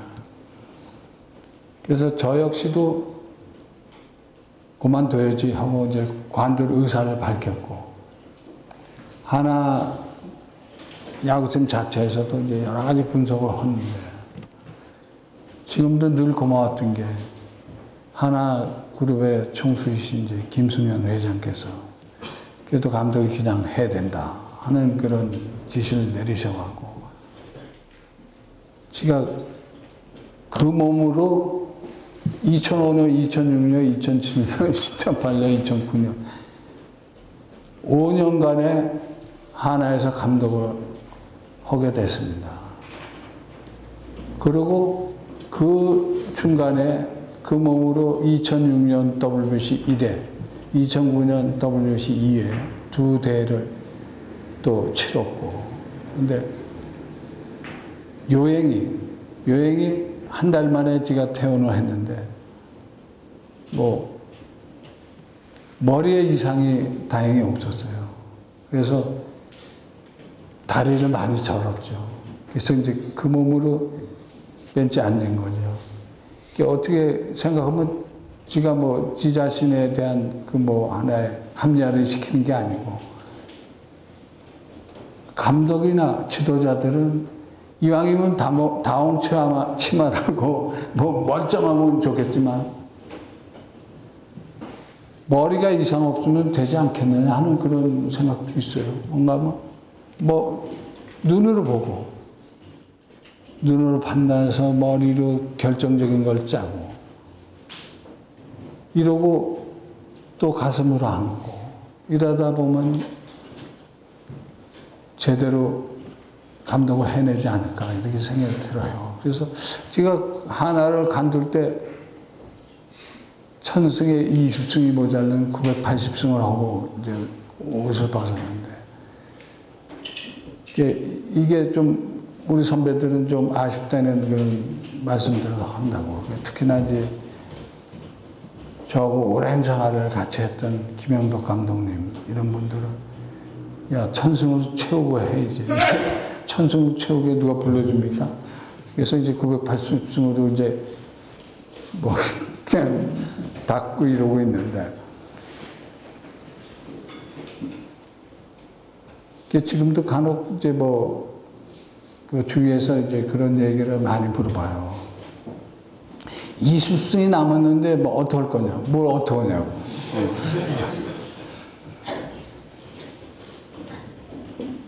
이제 그리고 이제 하나에서 물러나면서 제가 지금 프로야구를 관장하는 한국야구위원회 기술위원장을 지금 2년간 하고 있습니다. 그래서 내년이 굉장히 중요한 시기예요. 내년이 이제 WBC 3회가 이제 또 열리는데, 그래서 이제 금년에 7월 달까지 이제 저를 비롯한 이제 그 우리 기술위원들이 4명이 있어요. 저하고 5명인데, 5명이서 7월 올스타전 전까지 한 60여 명을 이제 대표 선수 선발하고, 한 10월 달, 11월 달에 모든 걸 끝내야 돼. 최종 엔트리를 작성해야 되기 때문에. 그래서 이제, 뭐, 요즘도 열심히 이제 그 야구장에 나가서 이제 선수들 기량을 체크하고, 이렇게 대표 선수 뽑기 위해서 열심히 노력을 하고 있습니다. 이제 잠깐 제가 그 WBC를 그냥 넘어갈 수 없어서 말씀을 드리겠습니다. 2006년도 3월 5일에 3월. 그러니까 그때 이제 일본하고 도쿄돔에서 이제 저희가 그저 아시아 예선 결승하는 거죠.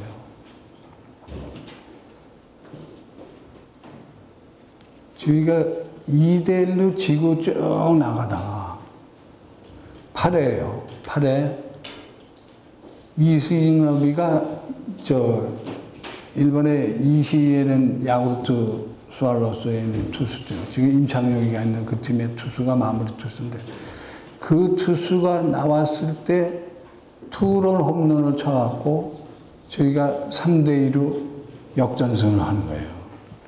그러면서 또 마무리 투수로 박찬호가 나가서 2회를 던져요. 그래갖고 끝을 맺는 거예요. 그래서 너무 더 좋은 거죠. 근데 그날따라 시합 전에 생전 처음 그런 얘기도 서로 간에 없었던데, 선수들하고.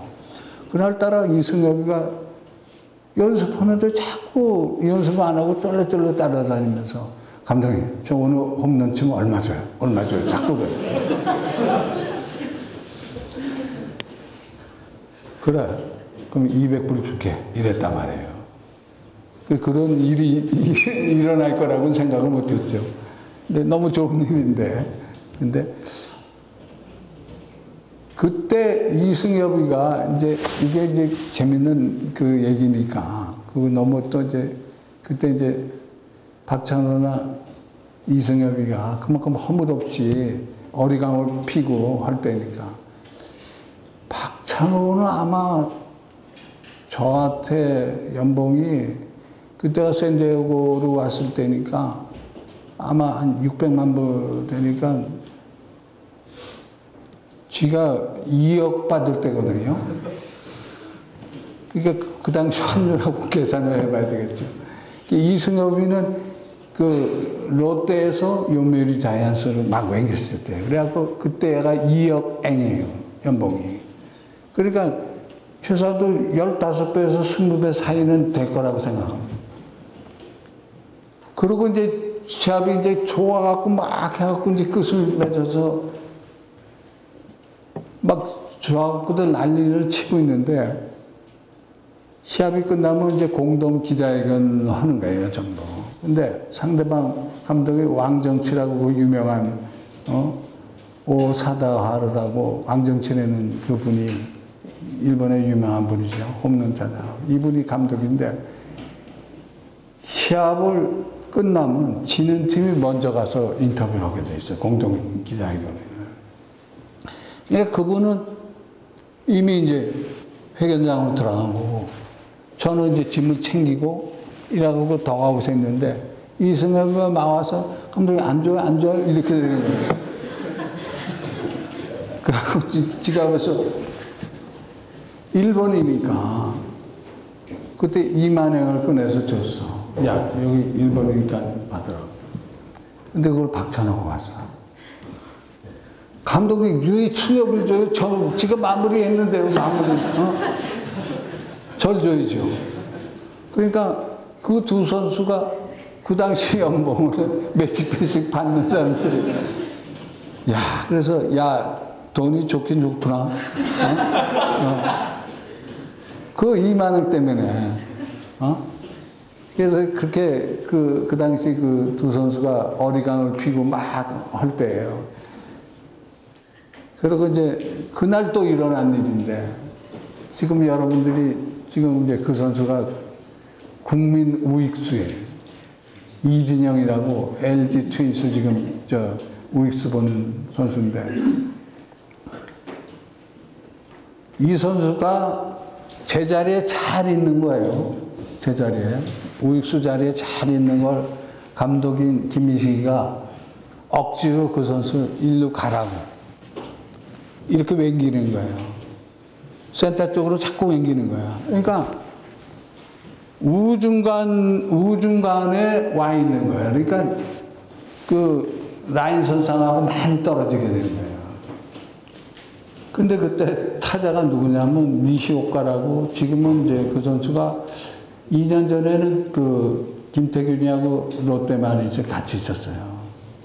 예, 쇼스탑을 보고 하는 그 스위트시타인데, 이 선수가 타석에 들어섰는데, 우리가 그 야구 시합을 하다 보면 프로 같은 경우에는 오늘 우리가 여기서 가령 LG하고 두산하고 지금 시합을 하면은 요거 끝나고 LG가 뭐 광주를 떠났나 하면 벌써 이미 전력 분석팀은 광주 내려가서 거길 분석해서 광주에서 기아의 지금 현재 요즘의 작전이 어떻고 어떤 선수가 요즘 컨디션이 좋고 투수는 우리 로테이션이 누구누구 나올 것이다. 그걸 이미 보내와요. WBC도 마찬가지거든요. 국가대표 시합도 마찬가지예요. 이미 전력 분석팀들이 상대방의 누구누구는 어떻게 치고 뭐 하고 또 어떤 투수는 어떻고, 물론 그걸 다 알아도 틀릴 때가 너무 많아요. 그걸 다 알아도 실력엔 지는 거야, 또 때려서. 그러다 보니까 저도 그 데이터를 이제 보고 하니까 이 니시오카가 전부 땡겨서 치는 거예요. 그러니까 좌익수하고 중견수를 많이 이렇게 붙여놓고 우익수도 이쪽으로 옮기는 게 맞아요. 그 데이터상으로는. 그러니까 제가 이준영이 많이 옮겨놨죠. 근데 이게 난데없이 딱 니시오카가 친 게 우익수 옆자리 선상으로 딱 가는 거예요. 이진영이가 처음부터 있던 자리에서는 한 5발만 뛰면 돼. 근데 완전히 매겨놨으니까 아마 그때 제가 볼 때는 20발도 더 뛰었을 것 같아요. 그래갖고 뛰어갖고 엎어져서 잡은 거예요. 그러니까 일본 관중 역시 놀랬고 대단한 우익수다 하고, 우리 뭐 국민들은 더 했죠. 텔레비전 보고 우리가. 그리고 몇 미터를 질주해갖고 잡았으니까.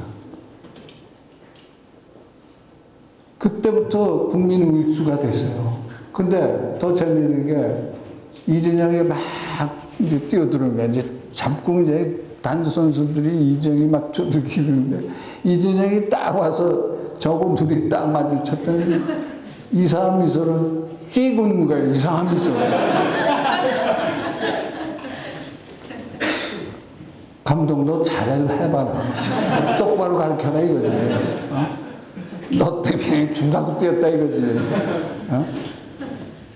그래갖고 그다음부터 WBC 끝나고 이진영이가 이제 국내 들어왔는데 시합할 때마다 그 해설자나 아나운서가 국민우익수 이진영, 그래서 무슨 말인가 했더니 그때 그것 때문에 그래서 이제 국민우익수가 됐어요. 이진영이가. 2회 WBC 마지막으로 또 그냥 넘어갈 수가 없죠. 일본하고 이제 2회 WBC 2009년도 LA 다이저스 구장에서 이제 그 저희가 일본하고 결승을 하는데 마지막에 이치로가 나와서 이제 뭐 결정타를 치는데 그때 마지막 투수가 임창용이에요.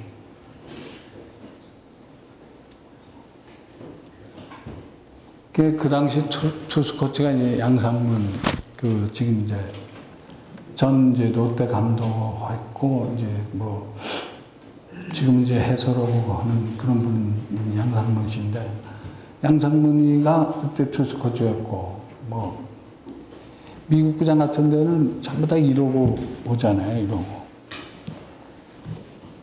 근데 이제 저희가 선택한 게 야구에서 고의사구라고 완전히 일어나서 이렇게 걸리는 게 있고 또 한 가지는 볼 던져서 이렇게 보내는 게 있어요.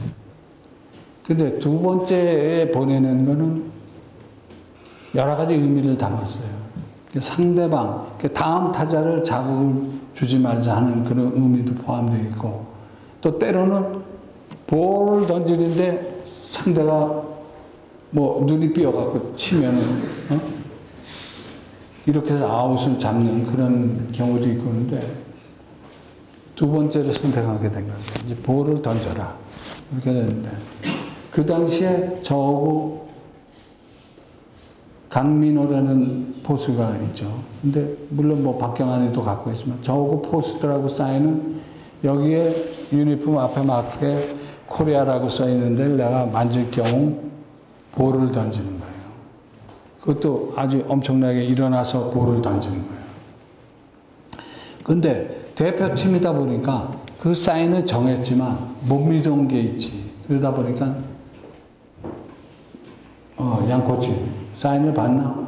이렇게 된 거예요. 그러니까 사인 받습니다. 이렇게 됐고 이제 다른 코치들도 쭉 이러고 있으니까 듣게 된 거 선수들도 듣는 거죠. 그게 그럴 줄 알았지. 근데 카트가 몇 번 되는 거야. 저 왜 그래? 그러니까 이제 우리는 보통 관중들이 막 웃을 치니까 야구에서만 아주 독특한 그런 그 대표팀들이 쓰는 그런 뭐 보이지 않는 그 뭐랄까 막 불러제끼는 게 있어요. 근데 그거를 여기 한양대학교 천보성 감독한테 물어보면 잘할 거예요. 그러니까 천보성 감독이 대학교에서 이제 대표팀 감독을 많이 하셨으니까 천보성 감독도 그렇게 쓸 거라고 봅니다. 그래서 보통 이런 소리를 내요. 그러면 저 강민호가 그 소리에 돌아보는 거예요. 그러니까 이제 이렇게도 했다가 이렇게 했다가 이런 식으로 시그널을 하는 거예요. 근데도 카트가 된 경우가 있었어요. 그러다가 투수에 맞는 거예요. 이제 그 이튿날이 됐어. 아침에 이제 식당에 호텔에서 밥 먹으러 나가서 졌어도 밥은 먹어야 될 거 아닙니까? 그래서 이제 마침 창명이가 있어. 창명아, 밥 먹고 커피 한잔 하자. 그래서 창명이는 다른 선수들 밥 먹고 막 가고 오는데 남았죠. 어저께 사인 못 봤어? 못 봤습니다. 이런 거야. 근데 저는 조금 뭔가가 이상한 걸 느끼고 있을 때예요. 그 전날은 이제 뭐 하도 매스컴에서 물어보고 그래갖고 그 제일 잘못은 감독한테 있는 거예요. 감독한테. 이왕 걸리면 걸리는 거고 해야 되는데 그런 식으로 했다가 맞았으니까 결국은 감독한테 책임이 있는 거고 그 다음은 피칭 코치 이렇게 되는 거고 그 다음에 이제 선수 본인인데 진짜 못 봤어? 못 봤습니다. 이렇게 되는 거예요. 그래? 근데 지가 조금 이상한 느낌을 느꼈던 건 뭐냐. 여러분들은 그거 생각을 못 할 거야. 8회전이에요, 8회전. 임창용이가 나간 게 8회전이에요. 8회전의 첫 타자가 이치로야. 그때 2루타를 맞아. 이치로한테. 8회전에. 근데 그때 이미 벤치에서는 다음에 이치로가 나오면 유현진이다. 이렇게 통보가 된 거야. 그래서 양상문 코치가 유현진한테 통보까지 했어요. 근데 양상문 코치가 갔다 오더만, 불펜에 갔다 오더만, 창용이가 나가겠다. 이쯤에 나가겠다는 거야. 자꾸 나간다고. 그래? 그럼 한번 나가봐. 투수는 그런 오기도 있어야 돼요. 근데 그때는 잘못된 오기지만 투수는 있어야 돼요. 오기가 있어야 돼요. 그 잘못되면 역적되는 거야. 그게 이제 이치로가 진짜 나왔는데 발에 나가. 그러니까 이제 나가는 거예요. 임창용이.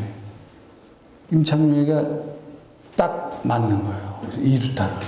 그러니까 창용의 마음속에 이치를 한번 잡아야겠다는 그런 마음이 난 있었다고 봅니다. 있었다고.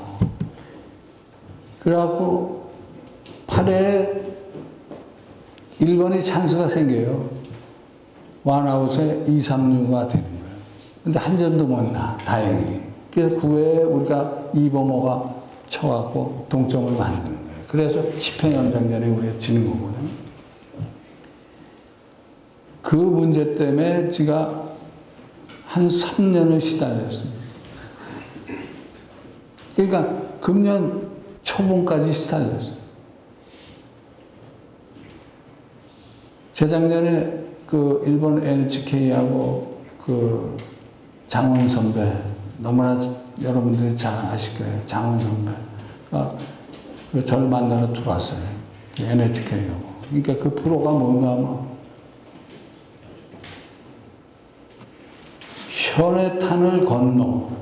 현해탄을 건너 백구가 날다. 이런 프로예요. 그게 양국의 야구 100주년 기념이에요. 양국에. 그러면 지금 말이 안 되잖아요. 왜 말이 안 되냐. 우리 야구가 공식적으로 1905년에 미국 선교사 질레트가 우리 한국의 야구를 처음 보급시킨 거예요. 1905년이. 근데 지가 그 NHK 여기서 프로를 만들어서 저한테 자꾸 물어볼 때가 2009년도였어요. 지금이 한국 야구가 100주년 되는 거 아니냐. 우리도 100주년이다. 이렇게 얘기하는 거예요, 그 사람들도. 그 이유가 100주년이면 1909년이에요. 은근히 이 사람들이 자기들이 야구를 한국에 보급을 시켰다는 걸 비춰주는 거 아닌가. 이게 내놓고 공식적으로 얘기하는 게 아니에요, 그 사람들이. 1909년이면 뭡니까? 우리가 그 일자에 들어갈 때부터 시작되는 거예요. 그 안중근 의사가 뭐 할빈에서 뭐 그 사람을 뭐 저격할 때 그때 1909년도 아닙니까? 그러니까 이미 우리가 일본의 지배를 받을 때란 말이에요. 그러니까 1945년 해방됐으니까 딱 36년이에요. 그거 계산을 해보니까. 근데 그 사람들이 자꾸 한국은 1909년부터 야구가 시작된 거 아니냐. 근데 우리는 지금 뭐 정확한 건 아니에요. 근데 뭐가 잘못돼갖고 1904년인데 1905년으로 발표가 됐다. 이런 얘기가 있는데 공식적인 지금 모든 그 문건은 1905년도에 질레트 선교사가 한국의 야구를 첫 보급시킨 거 아니냐 이렇게 나와 있어요. 그래서 창룡이나 창룡이 못 봤다니까 잘못은 아니죠. 그렇지만 그걸로 인해서 몇 년간 아주 시달렸어요. 늘 물어봐요. 제가 어느 모임 장소 이런 데 가면은 처음 보는 사람도 그 물어볼 게 있는데요. 그게 뭐냐고.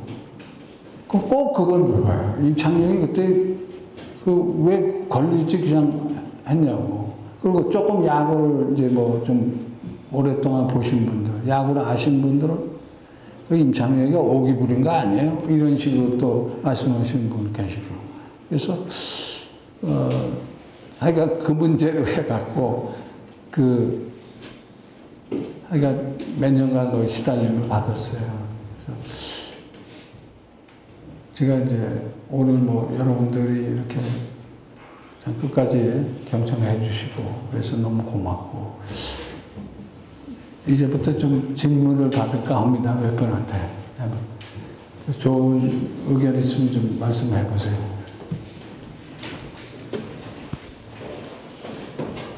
질문 마이크에 질문한 들고 사람 감독님한테 어떤 질문도 상관없어요. 그냥해. 안녕하십니까. 글로벌 스포츠 산업학과 대학원 김종복이라고 합니다. 근데 지금 감독님께서도 이제 많이 10분한 창단에 관해서 많이 노력을 하고 계신 걸로 알고 있는데 지금 오늘 9분한 이제 내년 시즌에 참가하는 것을 목표로 하고 이렇게 진행되고 있는데 이게 잘 되지 않을 경우에는 많은 문제가 있다는 건 다 알고 계시고 모두가 다 알고 있다고 생각합니다. 감독님께서 생각하시는 10분한 창단 방안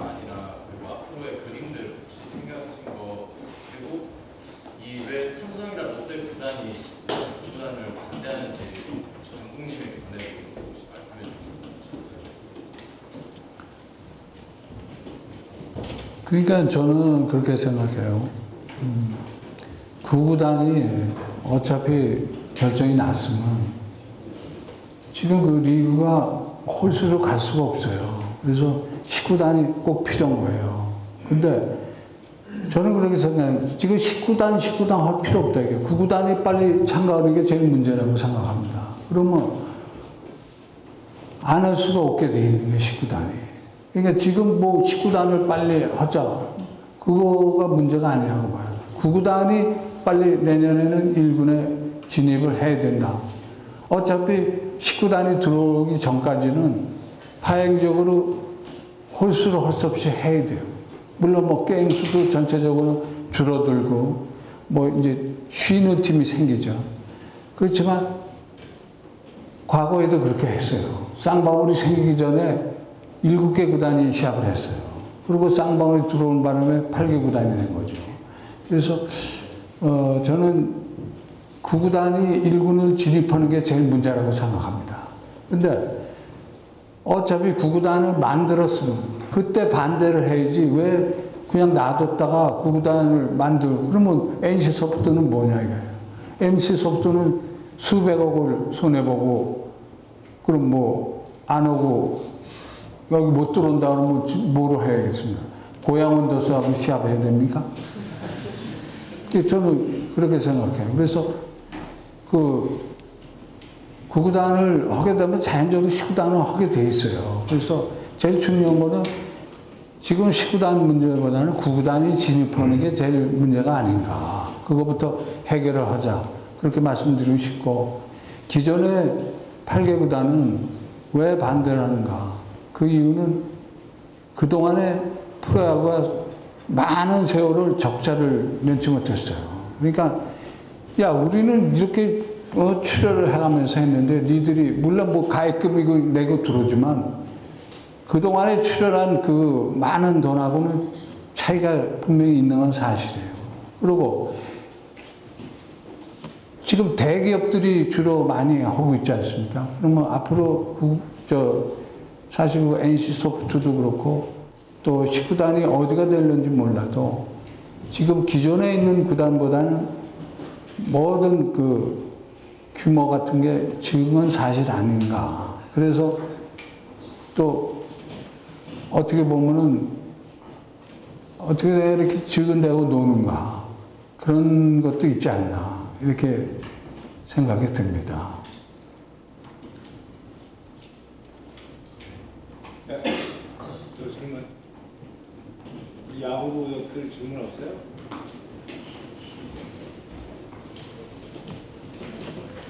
네. 그렇죠. 한양대학교 4학년 전준입니다. 먼저 야구 팬으로서 윤식 감독님 직접 뵙게 돼서 너무 기쁘고요. 좋은 말씀을 잘 들었습니다. 코칭 스태프로 계실 때 일본 선수나 연습생들이 잘할 때도 있지만 좌절할 때도 좀 많지 않습니까? 혹시 그럴 때 윤식 감독님이 많이 자주 하셨던 말씀이나 격려의 말이라든지 그런 말을 저희 청년들한테 한번 해주실 말씀이 있다면 어떤 말씀이 있을까요? 그러니까 뭐 그렇죠. 그러니까 보통 저도 이걸 많이 후회를 해요. 그러니까 지가 두산 베어스 있을 때 그 선수가 광주 1고를 나오고 2루수를 보고 오른손으로 수비하고 왼손으로 치니까 스위치다뇨. 지금 이름이 잘 기억이 안 나는데 하여간 송씨예요.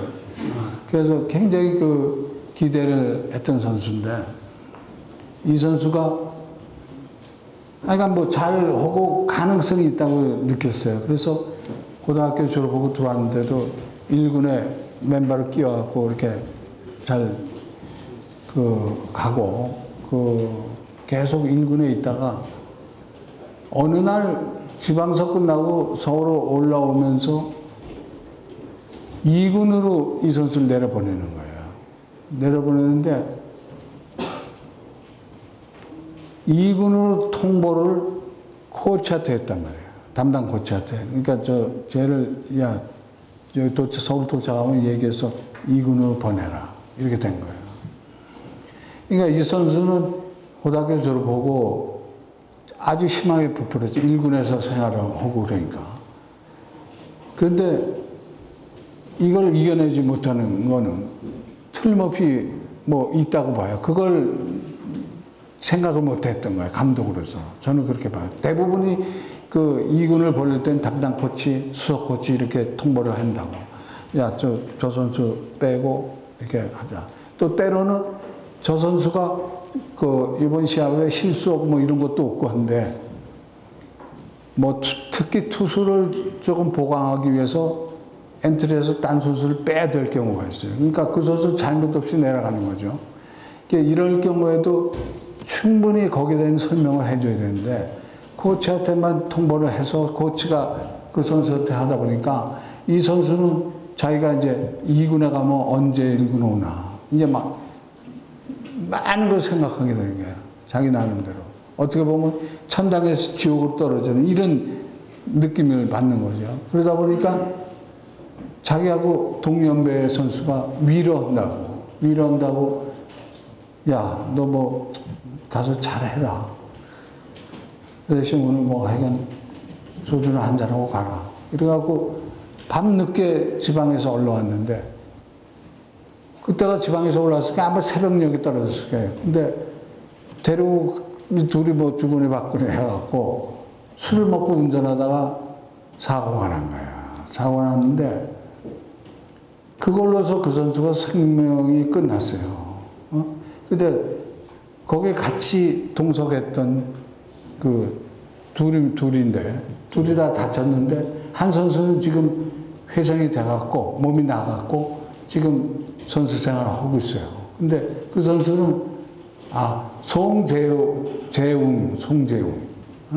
그 선수가 그 광주 이거 나오고 아주 유명한 선수였는데 그 선수가 그때 그 부상으로 해서 둘이 그렇게 친한 친구들이 나중에 부모까지 원수가 됐어요. 왜? 법정에 가서 싸움을 해야 되니까. 왜? 그 순간에는 운전을 누가 했느냐. 이거만 갖고 그 순간은 묘면했는데 나중에 몸이 다치니까 모든 걸 물어줘야 되거든요. 이런 문제가 생기더라고요. 그러니까 굉장히 둘이 아주 너무 죽고 못 사는 친구인데 나중에 원수가 되는 거야. 한 선수는 영원히 운동을 간두는 거고 한 선수는 다시 운동을 하게 됐고.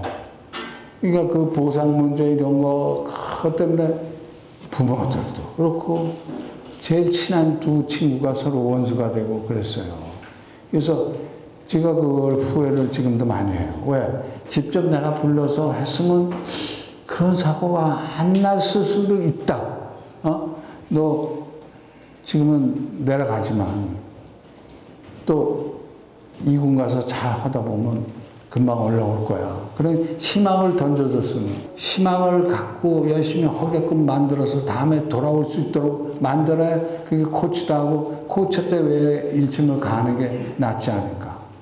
그런 거를 다시 한번 또 배우게 됩니다. 아까 임창용이 사건만 하더라도 제가 다시 야구를 한번 배웠어요. 야, 앞으로 틀림없이 이건 완전히 일어나서 고의사고로 보내겠구나 하는 걸 그 당시에 뼈저리게 느꼈어요. 그래서 그런 문제도 그렇게 해야 된다는 게 정상인 것 같아요. 또 다른 질문. 그러니까 시간이 많이 지났는데 하여튼 뭐 경찰. 그 우리 장시간 동안 여러분들한테 뭐 선수 감독으로서 역할을 말씀해 주신 김인식 감독님 다시 한번 큰 박수.